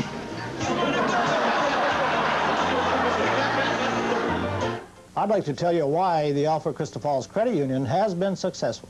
First, credit has to go to the volunteers who foresaw the need for a self-help financial cooperative. Secondly, thanks to the thousands who have joined together to form a solid credit union with one purpose only, to meet the financial needs of its members. Third, employees who cheerfully do their very best in serving everyone as an individual owner. We all are the Alfred Crystal Falls Credit Union, a proud and growing family. We're back as the Scoro game goes on at Lakeview. Boy, the crowd's all over that guy. Okay, so he shot one wide. That's all right. That one Oh, not quite. Anyway. That looks like a parent of one of my hockey players from the high school team. Maybe it is. Divine. Let's look at a couple numbers here. First of all, saves so far in the game. This was first period, 11-11. Yeah, 11. It was even at 11-11 after one, but in the second period is where it made the big turn. Right. Only 5 saves by the 2 Northern goalkeepers. So maybe Rick Comley did pull Jeffries because he thought he was not playing well. Right now, Tech goalkeeper has 25 saves, and Northern, both goalkeepers together have 16. So Northern has picked up their offense. Well, both coaches, I'm sure, have something to say between this period. Yeah, while we're talking about numbers here, I'm going to give everybody a chance to get a pad and get a pencil. I got the lotto numbers. For anybody who's interested, I'm sure there's a few people out there that have been playing. You know, I was reading today, before I give these numbers, I give everybody a chance. I was reading today in the Free Press that if you played a different combination every 15 seconds, 8 hours a day, 5 days a week, it would take you 7 years to play all the combinations that are possible in a lotto game. Anyway, here's the winning numbers in the lotto tonight. 2, 9, 14, 18, 30, 36. Once again, 2, 9, 14, 18, 30, and 36. They announced them at the game here. I didn't see anybody faint, so I guess we didn't have a winner here. Well, I got to check mine, and so I'm going to do that as soon as we get into this next piece here. His nickname is the Cannon, and during the Christmas season, when you and I were out enjoying the company of relatives and family, Brian Hannon at Michigan Tech was enjoying what he does best. That's play hockey. The sophomore forward recently spoke with Jim Lennon about his holiday travels. One of the bonuses of playing college hockey is the chance to play for your country in world competition. Last year, Northern Michigan's Bobby Curtis was a member of the United States junior team that competed in the World Junior Championships in Stockholm, Sweden. This year, Michigan Tech forward Brian Hannon was a member of the U.S. team that competed in Helsinki, Finland from December 23rd to January 2nd. Before he was selected to play on the team, Hannon had to make it through 2 tryout camps. He made it to the initial tryout through contacts made by assistant hockey coach Herb Boxer, who mentioned his name to the coaching staff of the U.S. team while on a recruiting trip in Colorado Springs, Colorado. After the first camp, Hannon was then chosen for the second tryout held in Lake Placid. There, the United States team played the Finnish team and won 1 and tied 2. Hannon was then one of the final 15 that were selected to represent the United States. 5 more were added later from the high school and college ranks. For Hannon, being a part of the team was an honor in itself. It was a first-class outfit that I went over there on. You know, we were given all this stuff by our sponsor, the CCM Sporting Company. And, you know you're lucky to go over there and to represent your country. I think there's about every kid that plays in the Amateur Hockey Association of America is just dying to have a shot at something like that. And, you know, I just wanted to do my best job over there, you know, best job that I could. And, you know, I was really satisfied with my effort over there. I gave it my all. Because the tournament is played in such a short time span, it means there is little time for relaxation. And this was the first time Hannon had been in this kind of a situation. I think the biggest problem was when we got over there, it was such a long flight, and we left at night, so we didn't really get a lot of sleep, and then bang, we were right into it. We had practices 2 a day, you know, because we left on the 17th, so we were over there for about 4 days before. We were going double sessions, and we had exhibition games as well. So there wasn't much time to do other than eat, sleep, and play hockey. So it was very tiring, and I wasn't used to playing, you know, a game a day, one right after the other, where, you know, the Canadian kids coming out of the junior leagues up there, they're playing a game, jumping on a bus, playing another game, and, you know, they're gone for 20 days at a time, where the most I'd been gone for was 4. During the World Junior Championships, teams play under International Ice Hockey Federation rules. But there are only some slight differences between playing under NCAA and international rules. Usually the rinks are bigger, and players are allowed to have more of an arc on their sticks. For Bobby Curtis and Hannon, The new rules required some adjustments. Well, the attitude that our coaching staff had when we went over there was that, we're going to try and beat them at their game because we had a lot of quick forwards and the defensemen were very mobile. So we tried to play their style, whereas the Canadian teams, they played very North American style, and they were very successful at it. We were in every game, which was an improvement, from the previous year, and we tied the record that they had, with 2 wins and 5 losses. It wasn't that much physical, it was more of a skating type of game. It wasn't too physical at all, like, out here in the United States, it's, a real physical game in the Western League. And the curves, I think I used I could stick a 50-cent piece underneath my curve. It's just a, real good time going over there and putting as big as curve as you want and not worrying about, getting called or, that. And just over there, they rely on more skating than skating and passing and give and goes and more than like a one-man go down try to take it all the way to the net. And they always work the puck really well. Even though the United States didn't improve on its 2-5 record from 1 year ago, Hannon had a very successful trip. He finished the tournament with 3 goals and 2 assists for 5 points. He scored points in 4 out of the 7 games, with his goals coming in victories over West Germany and Poland, and in a 7-4 loss to Finland. Both of his assists came in a 7-5 loss to Canada. As a team, the United States finished 6th out of 7 teams, but they were blown out only 1 time, and that was in a 9-1 loss to Czechoslovakia. But during the tournament, Hannon finally realized something. He wasn't taking advantage of the coaching staff at Michigan Tech. I was getting told things over there by the coaching staff and doing them, and they were the same things that the coaches here were telling me, but I wasn't doing them. And now I have to sit back and realize that, when our coaches are talking, that, you should really listen to them because they're some of the most knowledgeable people in the game, and you just, you don't take that until you see away from it. You don't realize what you have, I think, and we have a great coaching staff here, and I'm going to start taking a lot more advantage of it. While playing in the tournament gave Hannon a chance to represent the United States in world competition, playing for 2 different teams can be confusing sometimes. Soon as he returned to Houghton from Finland, he had to be ready to play with his teammates a couple nights later in a 2-game set against Providence.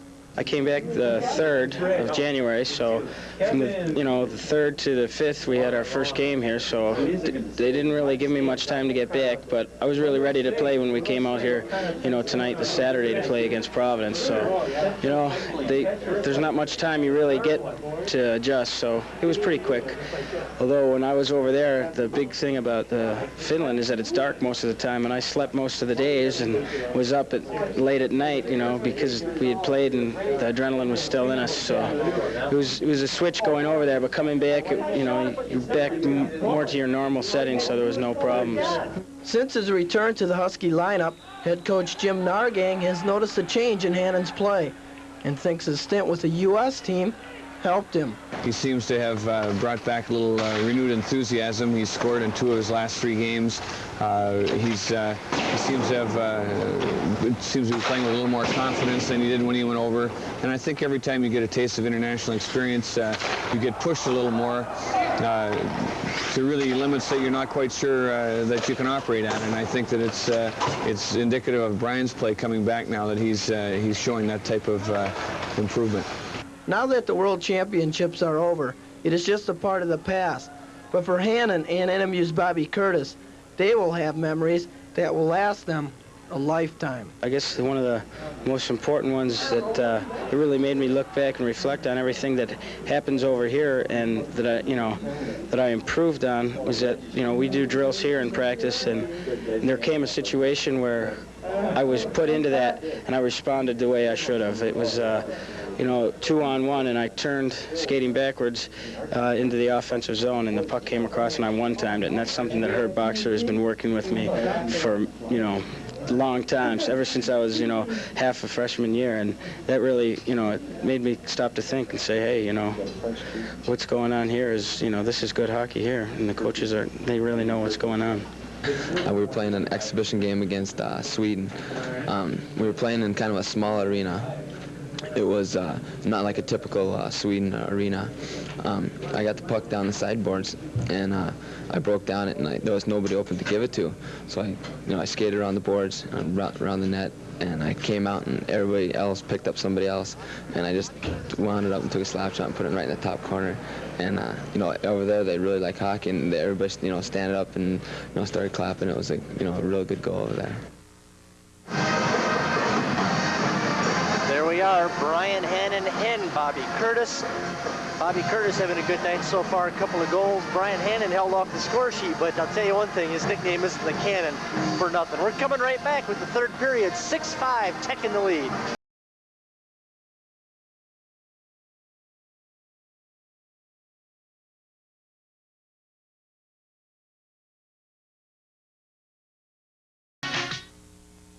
You'll find something special every day at Wendy's. On Monday, a single burger's only 99 cents. Tuesday, get the chicken sandwich for just $1.29. Wendy's now famous baked potatoes, only $1.29 on Wednesday. Quench your thirst Thursday with a free soft drink. Enjoy the taco salad on Friday for just $1.69. Bring in the kids for just 99 cents on Saturday. Or have the bacon cheeseburger on Sunday for just $1.19. No coupons needed. Sandwiches available on white or whole wheat at Wendy's in Escanaba, Iron Mountain, and 2 locations in Marquette.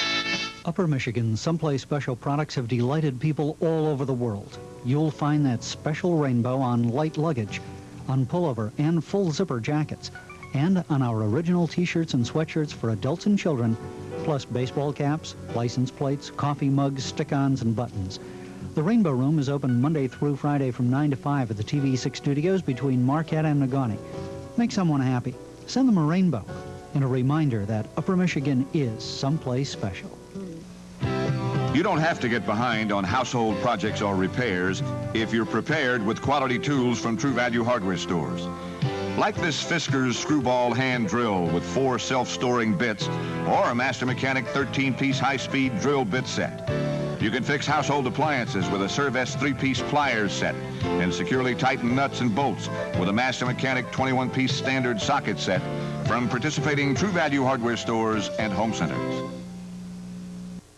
Since its introduction as one of the industry's first solid wood core aluminum storm doors, the Larson Life Core door has continued to set the pace in storm door quality. You can choose the designer, self-storing, crossbuck, jealousy, or full light. Larson's innovative process combines the strength and insulation qualities of a solid wood core with the durability and maintenance-free characteristics of aluminum. Larson doors available at McGann Building Supply Hancock, Lofholm Building Supply Norway, and Consumers Building Supply Ishpeming. Just a few seconds away from the third period face-off. Quickly, let's run down the highlights from that second period. There were a lot of them. Starting off with power play goal by Emmons. Typical of the one he scored last night up at Tech. Yeah, it was 38 seconds Then we go to Bobby Curtis with a steal at the blue line. Shot between the legs. That made it 4-3. And then Curtis will come back. Breaks in the middle. Gray takes the shot. Rebound. Curtis. It's in. Then, which really, that tied up the game, didn't it? Yep. And then, great play by Mark Morossi while laying down, gets the Archibald, and he puts it in. Then a shot from the point here by Neppy. It's tipped, deflected to Flanagan, and he puts it in for Tech. And a nice play by Voss as he skates in behind the net here with the puck. Fakes a pass, then just puts it out in front of the, into the pads of Roach. And as he moved, couldn't see it behind him, kicked it in. So that's here it is again, I think. Same play. Voss playing left wing will cut across, pick up the puck. Looks like he fakes the pass here. And then it looked like it was just laying on just outside the goal line. And then when Roach moved with his right foot, he kicked it in the net. 6-5 Huskies. We're taking one more break, and then we're coming back to the face-off.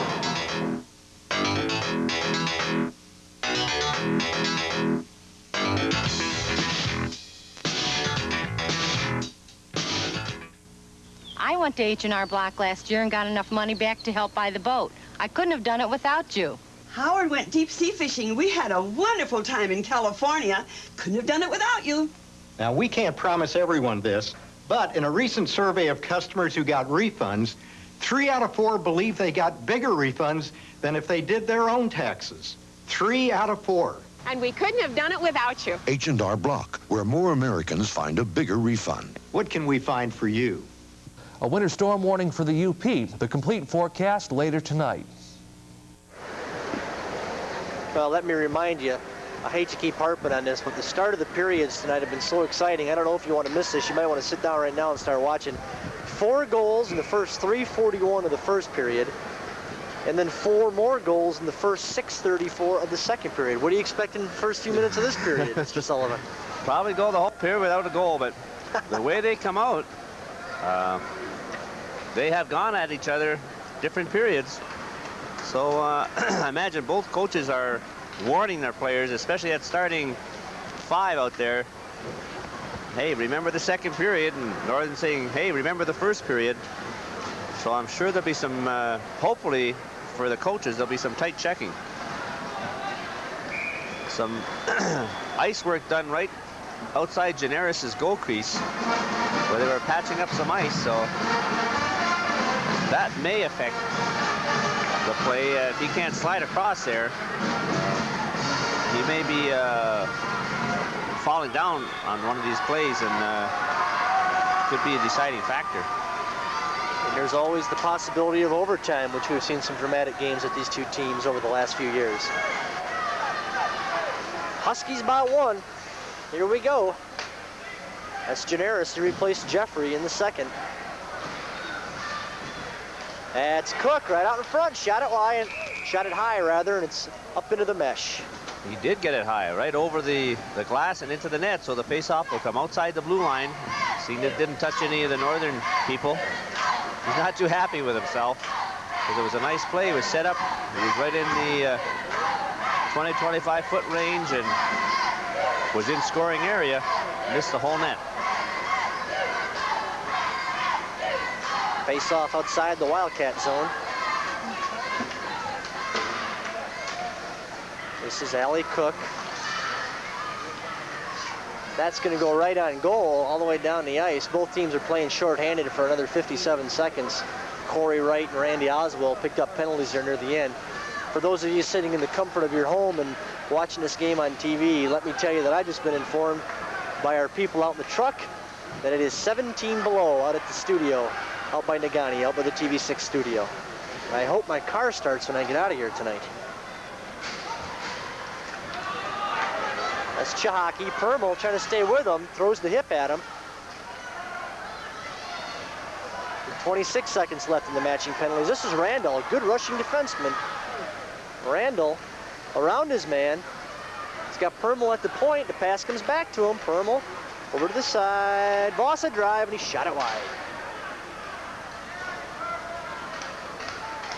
Just 8 seconds left now. That's Permal. Morasti on him, gets the pass away though for Morasti, can get there to Broder, and his pass from Batson was too far. Both teams at full strength now. Wildcats looking for the tying goal, and Tech looking to go up by 2. Hartley couldn't keep it in. Morasti floored him. That's Maury. Broder just flips a backhand behind the net. Or Hartley rather on the ice also. That's Matson. Oh, that was shot wide, blocked in front. Digatano. Archibald. Rolling puck hit by one of the defensemen, and both teams needed the face-off, but more so Tech, as it was in their end, and Northern was pressing them. So they got the puck over the glass and got the face-off, and a line change for both teams. Let me ask you about something one of the New Hampshire people asked me about last weekend. I couldn't answer them. I got the high glass at the one end here. I've got the short glass at the other end where Northern's goalkeeper is 2 out of the 3 periods. Sure. Supposed to be on purpose, I assume. When they put that up, when we get a chance on a change here. Permal he knocked it right down into the Tech bench there as it was loose outside the blue line. I'm sure in the rule book, if the ice conditions are unfavorable for one team, you can request at the 10-minute period of the third period a switch in the ends so that you get the good ice. And I think if somebody contested that, some coach came in here and said, I want the other end of the rink for the third period, at least half of it, I think they may have to go with that because of the difference in the glass. Sure, I'd never thought of it before, but it is a big advantage. Oh, yes. As we get another icing call, you know, you get a high shot against, like in this case, against the Tech goalkeeper that's way up in the air, stays in play. Yep. A high shot down at this end, just as we just saw, goes out of play and the faceoff comes out of the zone, you see. So a high shot at Tech end, Northern still has the pressure on. And I think if the coach asked the referee, he might have a good case for switching of the ends. That's Randall. Corey Wright, number 22, being checked by Compton. Came out in front, Curtis backhand. Curtis has got 2 goals tonight, looking for the hat. And Tech couldn't get it out. Grade chase, and now it comes out of the zone. Permel will set up. Throws a bouncing puck, and Roach scoops that up and holds it up for a teammate. Here come the Huskies. This is Compton with a rush.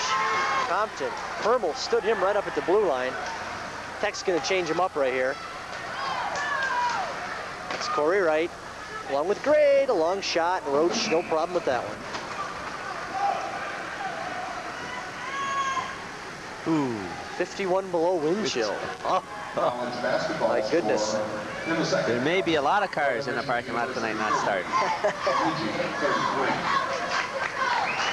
I think you're right. Both teams a little cautious here. I think their coach has warned them not to get too out of control here in the opening few minutes of this. We've played 3 minutes, 10 seconds so far, and we haven't had a goal scored. And the way things have been going tonight, we should have 3 by now. This is Paul Stone. He's rolled off the puck, still managed to center it, and Saverin rides him into the backboards. Jordy Hamilton, he's got Novak in front. Novak still there, 17. Can't get the pass to him. This is Hamilton, shot, and Janaris made the save. Boss. Center ice, Chazowski. Jordy Hamilton with a pretty good grip on him as it goes back behind the Tech net. Up along the sideboards now, and now the Huskies starting to limber up a little bit. That's Richard Novak, 17. And I think Tech's looking for a change, but the Wildcats are rushing up the ice, and they can't do that. Here comes Chazowski on the right side, gets the pass from Emmons. His shot is wide. Boss kept it in, neat little pass. Emmons was turned around as he was trying to shoot and banged it off the sideboard. Now Emmons has got an open shot right out in the front and didn't get all of it. Boss makes that, he's got such a short stick that he protects the puck well with his body and gets it back to between his legs. Stone for Tech has made some great plays. Paul has gotten in there and almost got in a second time, and he couldn't, so he made the pass across the front of the net. And I think it was Novak was out there who just missed the tip in which could have been a goal.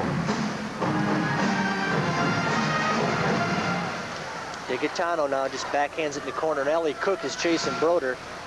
Ryuta trying to get the face off, trying to hold it. He's knocked off the puck. Tech comes out of there with it, though. Cook to Porter. Chahaki looking for a break. Tech very cautious on this, though, and the pass was behind Chahaki there. Broder gave it up. DeGaetano trying to hold. There's a delayed offside. Now it's waved off on Tech. Chahaki gets it into the zone. Not very far, though, before Morey picks it off. Porter, though, at the blue line, knocked it down.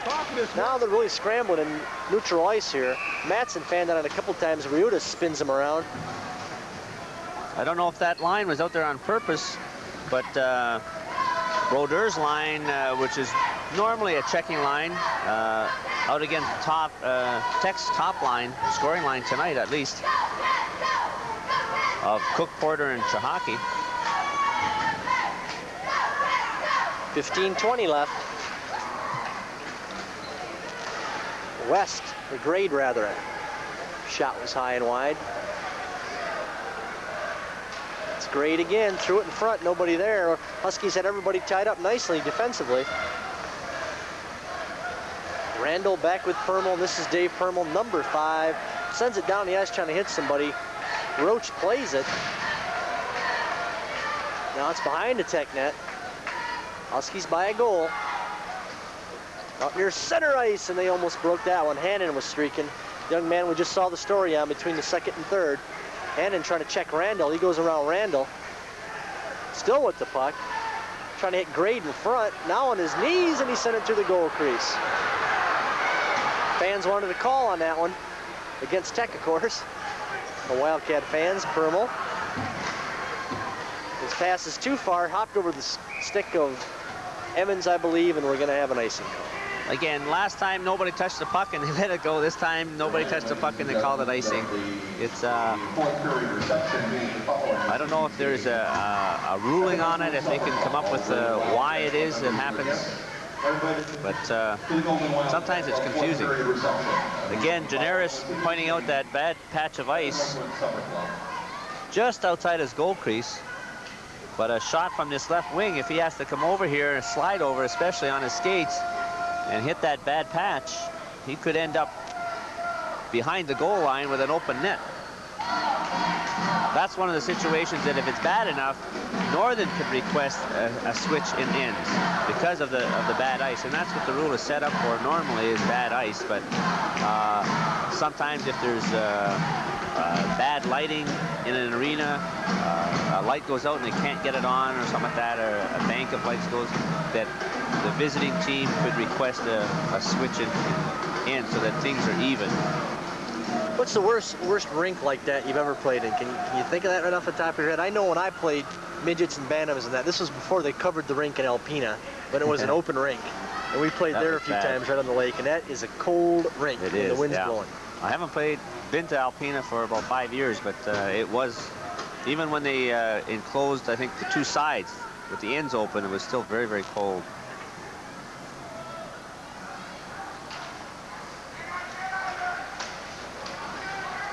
That's Morey, Voss. Sent it on goal. Flanagan was right there for the rebound, but Generis wouldn't have any of it.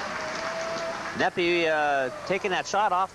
He's left-handed playing on that right side, and that's hard to do, but got it up a little bit too high and right in the midsection of Generis, who made the save and covered it up for the face-off in the corner. Harris with Emmons now, jockeying for position. Northern wins this draw. Digitano couldn't get it out, though. Neppy kept it in, but he threw it right on Voss's stick, and they tried to break out Emmons on the long pass, but Neppy made a nice play, and now the Wildcats overskate it. McKay's trying to get loose, but Morey had him tied up. Flanagan came in there, but it was knocked loose, and this is Dave Morey, 4-on-2. Tech trying to get back, and they do, as Flanagan trailing the play breaks it up. Randy Oswald now.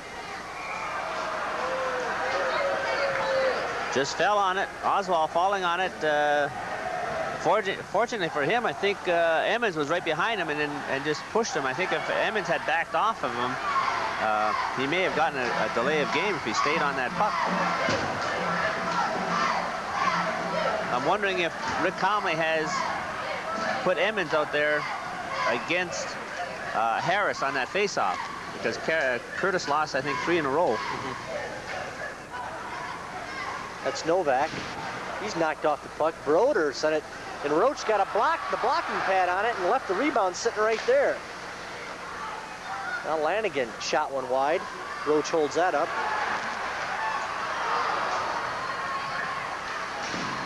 Oh, and Matson just couldn't keep it in, and Savern plays it right in front of the Tech bench back into the zone. Paul Stone is out there now, and as Jerry was saying, he's played a good game tonight. Number 20 for Tech. Out there with Novak, and the Huskies are offside on that, Jordy Hamilton. A couple of chances for Northern. Roach making a save, but not really, saving it, just knocking it down. And the puck laying there, but Tech defense are coming in and not giving Northern that little tip-in shot.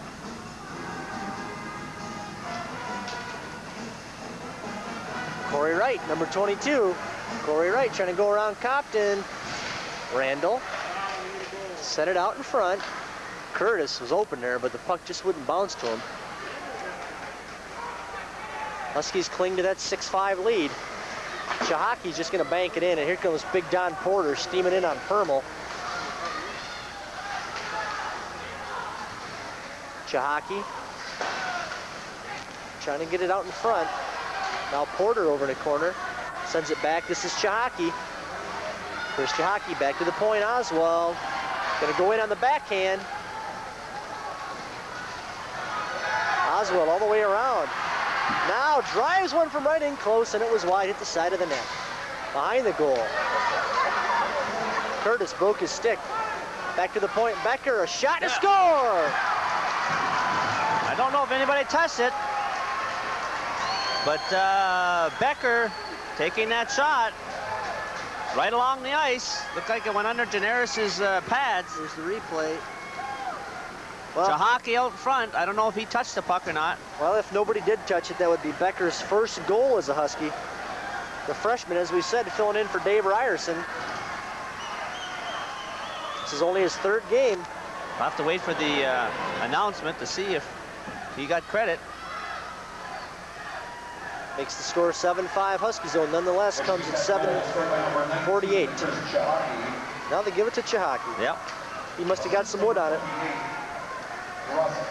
Becker draws the assist, as does Porter. So Chahaki with his second of the night, 23rd on the year. Got some wood on the tip. This is Morasti starting out for the Huskies, looking cross ice for somebody. He'll take it himself, trying to go around Morey. Nice poke check, delayed offside on Tech. Good play by Dave Morey, staying right with Mark Morasti. Looking at the man, but keeping the stick out there, and then tipped it over the blue line, and then as Mark went in, the puck trailed him. Put himself offside. Nargain talking to him. Chahaki from Becker and Porter. So that line really clicking again tonight. This is Morasti. His line's played good tonight. Archibald, Morasti, and Brian Hannon. Tech's got a pretty good effort from everybody tonight, as a matter of fact. This is Emmons. And now we get a delayed penalty call on Tech. The Wildcats trying to get something out of it. Chizowski shot it wide, back to the point. Generis comes to the bench. Voss trying to keep it in. Wildcats still have it. Emmons blasting away. Back to this point now, too far. Morey's going to have to set it up. Remember, it's a delayed call as soon as Tech touches it, or gains control, I should say. Right, as soon as they get control of that puck, they blow the whistle. One of the reasons why they remove their goalkeeper, because once Tech gets control, they can interference on 14. Is that Archibald? Yeah, it is. Like you were saying, the reason they pull the goalie is once Tech touches it, it's dead. They can't score. Right. Unless a Northern player knocks it in. And that has happened to a few teams, where your team may, trying to give that goalkeeper a chance to get off the ice, and the other guy on the ice, you throw it back into your zone to kill some time, and sometimes they've thrown it right at the net, in the net. But the penalty goes for the other team, but so does the goal. So we got 11:14 left. Northern's going to have the power play. They're down by 2, 7-5. Tech wins that draw right away, though, and Oswald just drills it into the Wildcat end. We'll set them for you now. Morey and Bobby Curtis going to be on the points. This is Paul Stone, one of the top penalty killers for these Huskies. Look at him dig. He's going to make Morey pick it up a little bit. Doug Harris is also in there forechecking for the Huskies. This is Emmons. Curtis and Morey at the points. There's a drive, and Roach somehow got a piece of that and fell on it. There's a big pile up now. Who's that? Voss or Chizowski trying to poke it in. The puck was loose for a minute. No, it's DeGatano. Right-handers. They're all right-handers. But couldn't get it in. Roach covered it up with the pad. $126. The winning number 0523. 7-5. Wildcats had a good opportunity right there. Rick calling his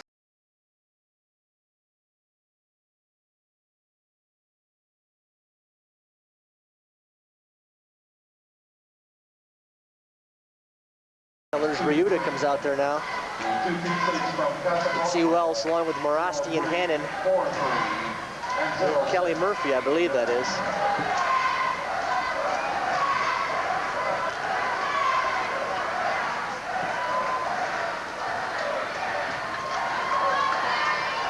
Emmons, Voss, Chizowski, Maury, and Curtis on the power play. Or Digitano's up on that wing, not Chizowski. That's Maury. Right out in front. Oh! The Roach was down. The Wildcats couldn't get any wood on the rebound. Here come the Huskies. Morasti with Hannon trailing. Morasti around, right out in front. Janaris, kick save, Hannon a drive. Janaris had it, lost it, it came loose.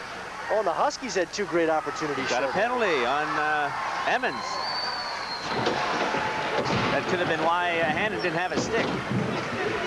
Slashing. But Morasti made a nice play, cutting in on that right side. Got right in, got a good shot, missed his rebound. Hannon came in, got the rebound, and then lost his stick. Emmons picks up a slash, so we'll play 4-on-4 here for 1:02. Then Tech will have the power play for 58 seconds. They lead 7-5.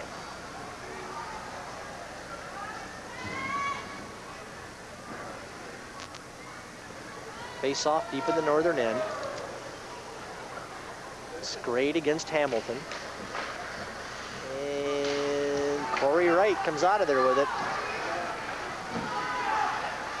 Corey Wright drops it for his point man, who was a little late in getting there. That's Randall. He's knocked down. Wright blasts McKay behind the net. 4-on-4 now for another 40 seconds. Grade going right out in front. He scores! You can see that one coming. Grade cutting out of the corner. Took a nice pass. Went right over the glove side. Tech has control here, but then loses. I think that was Grade. Yeah, Grade in there first. Now Wright out in front, top corner. Nice shot. It's the score. 7-6 now. Good effort in front. Corey Wright with a nice pass. And it's good to see Jeff Grade get a goal. I know the Northern fans are happy. He's had some problems scoring. Good hard worker, excellent skater. Does a lot of things. Has tough luck though.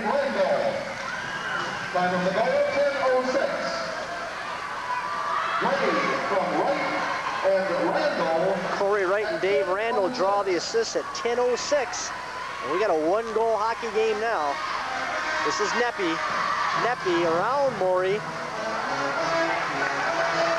And I think Neppy's going to draw the penalty. Yeah, he got his stick up kind of high.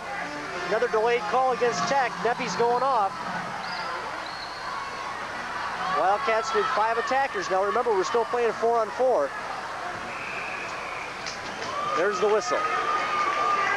Not a good penalty to take when you're behind the other team's end.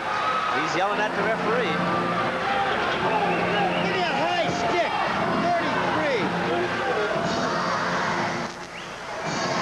33. Still yakking at the ref. Good way to pick up a 10, which he doesn't want to do. There's still 9 minutes and 17 seconds to go. That happened on that last rush for Tech. Neppy carried the puck in, got knocked off of it while going for it. Got the stick up kind of high. I don't think that would have been called, but he got a piece of, I believe it was Corey Wright or Matson's jersey as he was going by, and that made it look a lot worse than it was.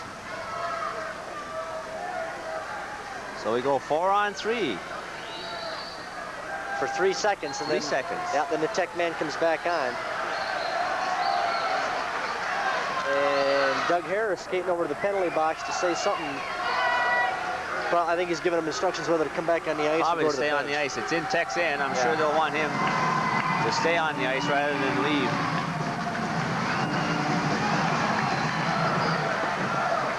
.9:17 left. What a hockey game this has been. Oh, Randall was open. The pass came on his backhand side. That was just tipped high. Oh, boy. 4-on-4 now. That's Archibald. He just dumps it in. The Huskies want to get some fresh legs out there. Paul Stone coming out, along with Archibald. Becker and Kelly Murphy. And an offside. Curtis spun around and he carried himself in before the puck. Corey Wright, I think, on that play, and that rule has been changed. Before, you couldn't put yourself offside as long as you had control of the puck, but the skates went over the line and then the puck came over, so now with the new rule, you do put yourself offside on that play. Nice shot of the Wildcat bench. Corey Wright coming off. It was indeed Corey Wright on the offside.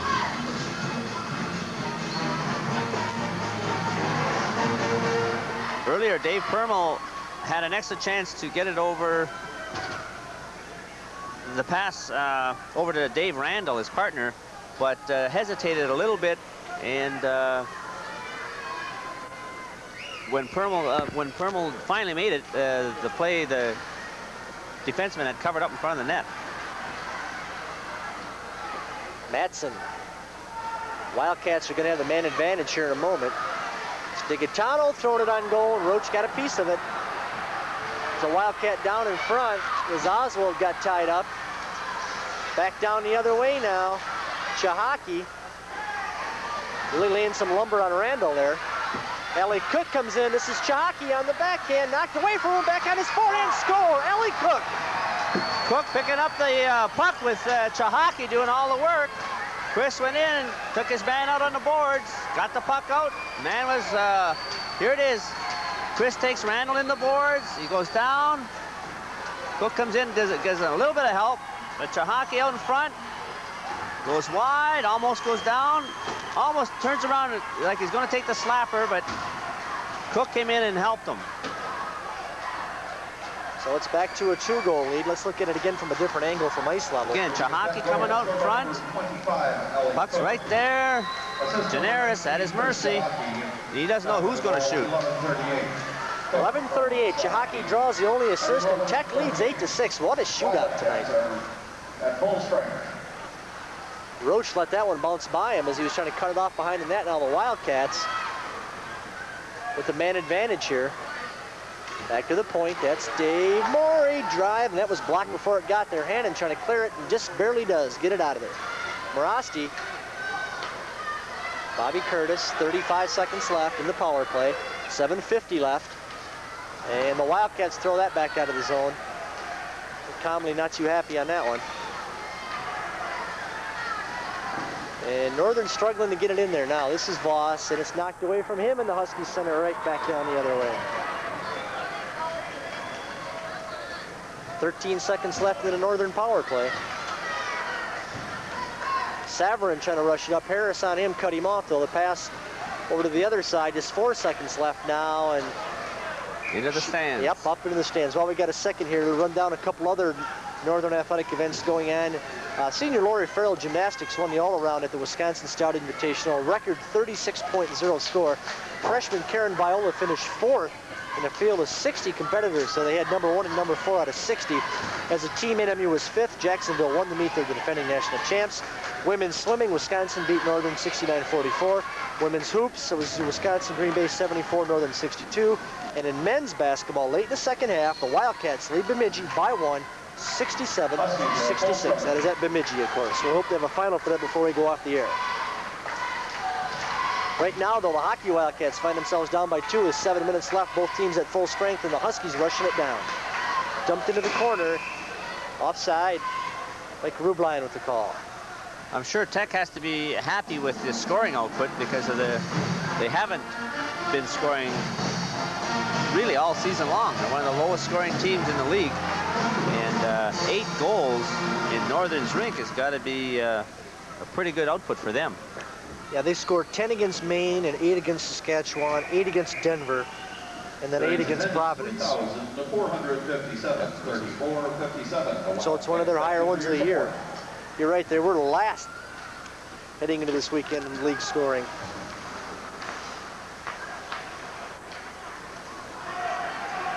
We're under 7 minutes now.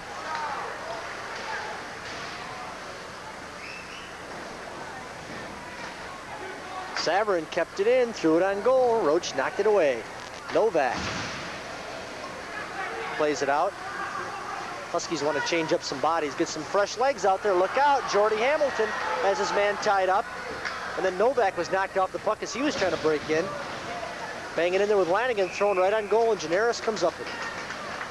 Northern players are just hesitating that 1 second too long, and Tech is getting on them. Tying them up, knocking them off the puck. They've been hurt a couple times in their own end. Giving that puck up to Tech. The winner of this evening's 50-50 drawing, $326 to Larry Wood. Chahaki against Curtis on this draw.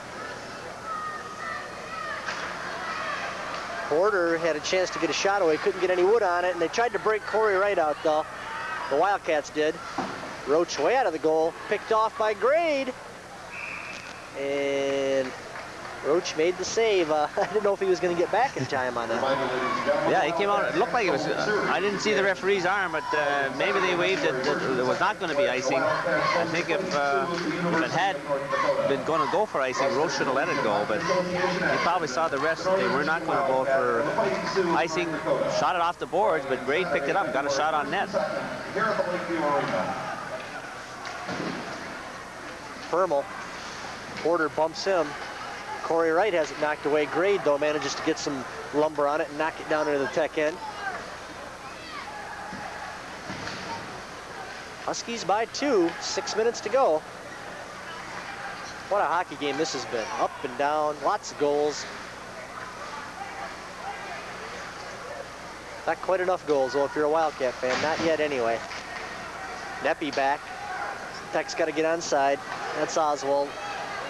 Over to center line, he'll dump it in right on goal. Gennaris forced to play it. Huskies changing him up. Morasti comes up with a loose puck. He's got a man breaking.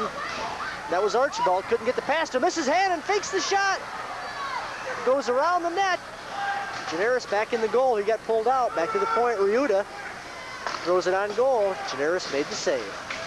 Tech storming the net once again. What forechecking they've gotten tonight. Morasti looking for Hannon. Loose puck. And Emmons made a move around Murphy. This is Emmons streaking in. Drop it for Voss. Voss knocked down. Threw it on goal, and the Huskies come out of there with it. We're under 5 minutes to go now. This is Chazowski. With Voss and Emmons, of course. Digitano and Mori at the points. They're playing 5 on 5, rather, full strength. Pile up off to Roach's right and over on the boards. Hannon manages to just flick it out of there. He comes over to the bench. They wave off the icing call. It's Maury. Threw it back. Hamilton was there. Oh, and he had McKay all alone cruising in the slot, but just couldn't get enough control to get the pass to him.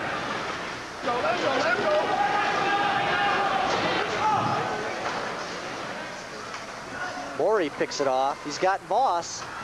Voss looking, Emmons, oh, poked away. Nice defensive play by Russ Becker. And you gotta like the effort Jim Nargain got from Russ Becker this weekend, filling in for Dave Ryerson. There's a delayed offside call on Tech, waved off as the Wildcats bring it out. Lanigan streaking down track, number 11 trying to get in there also. They're gonna whistle that one down. Boy, Becker has played a solid game. I mean, he's played well defensively and played well offensively. Got a nice shot, got an assist on that tip in by Chahaki. So, like I think Nargang said earlier, you don't replace a man like him, but Becker has filled in very, very well.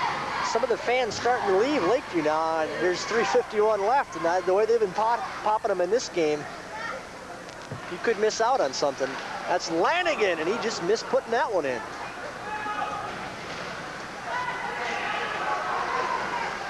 Oh, the defenseman fell down, and Chahaki blasted one, but Gennaris came way out to cut down the angle and stop him. Chahaki really battling behind the net, but Lanigan comes out of there with it. Over to Savarin. This is Broder. Remember, the Wildcats are down by 2. It's 8-6. This is Mattson, and there's an offside call. You know, talking about Russ Becker a moment ago. Looking at 6'3", 390 pounds from Virginia, Minnesota, which is also where from Mark Morasti's from. Mark has played a good defensive game. He's, I think, in the other 3 years has scored well. And tonight's game, I thought he's checked very, very well, especially in Northern's end. Been in quick. Shot of Tech's bench with her boxer on the bench. Permel just couldn't get to it in time. Kelly Murphy trying to get it out of the zone. He bangs it off the sideboards. And Morasti sends it in. Archibald's going to chase. He's in there with Generis. Archibald goes one way, Generis goes the other way with the puck. Now it's loose in front. Took a bad hop, Corey Wright. Handed all over him. This is Permel. We're under 3 minutes. Morasti. There's a shot by Murphy. That was blocked. The Wildcats just flick it out of there. We'll be watching for Generis to come to the bench soon, I imagine. 2:30 left.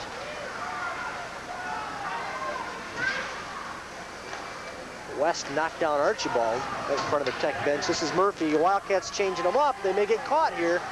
Oh, there's an offside. Yeah, Tech had a chance. They had 3 guys waiting, but who is it? Number 7, I believe, tried to make that Kelly Murphy, try to put it between the legs of the Northern defenseman. But Randall kicked it up with a skate and caused the offside. 2:26. At what point do you look to pull your goalie when you get the pressure in the Tech end? Usually around a minute. This is even 2 goals down around a minute? Yeah, it's... That's knocked away by Becker. Especially the way Tech's been playing. They've been getting a lot of shots, and it's kind of hard to pull them out. You don't want to go do, you know, 3 down with 2 minutes to go. That's true. There's a, I believe, and I think it's Ron Zook is the dad's name, had 2 players go to Tech. He used to pull his goalkeeper just about every period. Near the end of the period with a face-off, he'd pull it in minor leagues, kids teams. Well, Frank Anzalone from Lake Superior did that earlier this year when they were way down against, I believe it was Ohio State and the Sioux there. Pulled them a couple times in the first period, and they got a goal. A couple times in the second, and they got one, and they came back to win that game. And they're having a fine year. You know, we don't hear too much about them anymore since both these teams are out of the CCHA, but Lake Superior's got a fine hockey team. Right. They're, I believe they're rated, right, in the top 10? I think they're 3rd in the CCHA. Michigan State, of course, running away with that league. 8-6. According to Tech, they have a fine team. Of course, they went down and lost that GLIC tournament 7-0, that final game to State, so they know.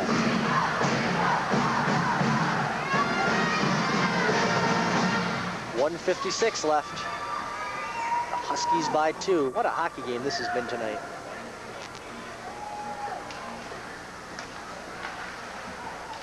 That one managed to dribble off to the side, almost got through to Roach. Now on the backhand, ridden off the puck. That was Chazowski as he was knocked down. DeGaetano a drive, tipped right on, and Roach made the save. DeGaetano keeps it in. Minute 37. Boss spinning. DeGaetano's got Maury at the other point, tries to throw it on goal. And I thought the ref was going to call that. He raised his hand and then put it down. Did you see that? Yep. Yeah, I thought he was going to call that. He raised his hand and then put it down as one of the Northern players was leveled in front as DeGaetano got the shot away. We're down to a minute 14. And I think the Wildcats are going to look for a face-off in that end so they get Generis out of there. But here comes Paul Stone from Tech around Randall. Last minute of play in this period. That one's right out in front of the Northern net. Chihaki carried it, tried to set up Hamilton. Now we're under 53 seconds. Randall on the backhand. Oh! Corey Wright had a great chance. There's a big pileup behind the Tech net now.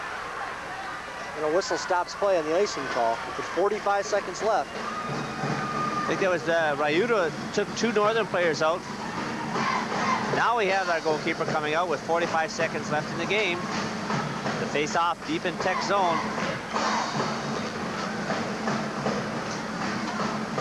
Northern had a chance. They were trying to stuff it in there, and the puck was loose. Roach was down. Could have got that one. 8-7, and then pulled their goalkeeper. They could have still tied this game.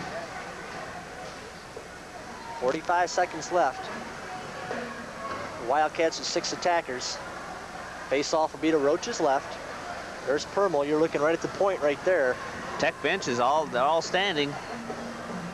You know they're going to go a little bananas if they win this one. It's 8-6 right now. We got Permel and Randall at the points. The four forwards, Chizowski, Curtis, Hartley, and Grade right now. Comes back to Randall, 38 seconds. And Randall keeps it in, a wrist shot, Roach save. Oh, Curtis had a chance and fanned on it. Corey Wright trying to center it. Bobby Curtis had a golden opportunity there. Wildcats got to do something, got to get it. This is Permel, a drive from, a sharp angle, and then it was loose again. And Tech now manages to get it out of there, and the Wildcats had two great chances right there to get on the board. Allie Cook lost it. Randall carries it in. Just 9 seconds. The Huskies have swept this series. Boy, I'll tell you, after maybe the low point of the season last weekend with the forfeit and the loss at Boston, Randall a shot at the buzzer. After the low point last weekend, got to be one of the high points of the season now for the Huskies. They sweep the series. They win the second game here in Marquette, 8-6. Jim Nargang and Rick Comley, quick shaking of the hands. We'll be back with more from Lakeview right after this.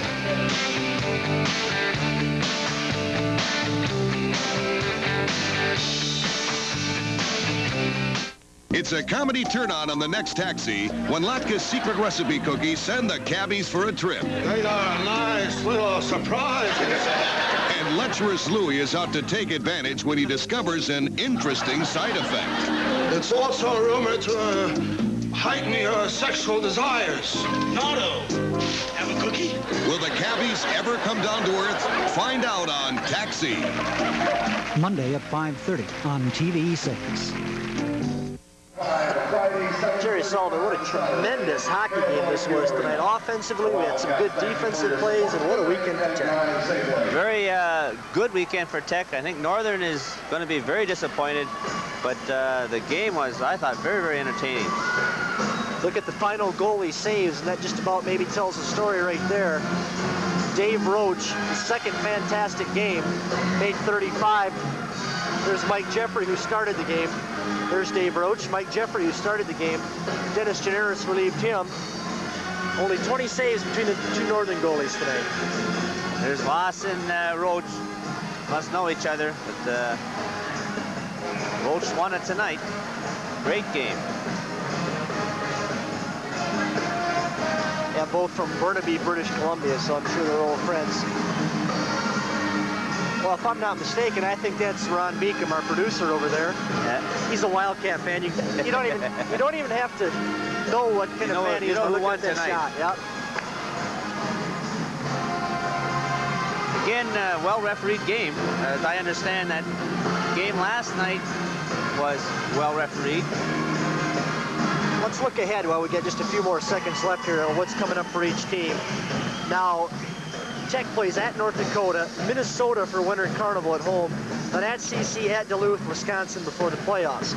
Northern plays Duluth away, then North Dakota at home, Minnesota away, Wisconsin away, then Duluth at home. So neither team doesn't get any easier here on out. The Huskies, though, take the series. Tonight's game, once again, the final, was 8-6. We hope you enjoyed it as much as we did bringing it to you. For Jerry Sullivan, Steve Violetta, 8-6 once again. Good night, everybody. Tonight's game is sponsored in part by your neighborhood True Value Hardware store and by these Larson door dealers.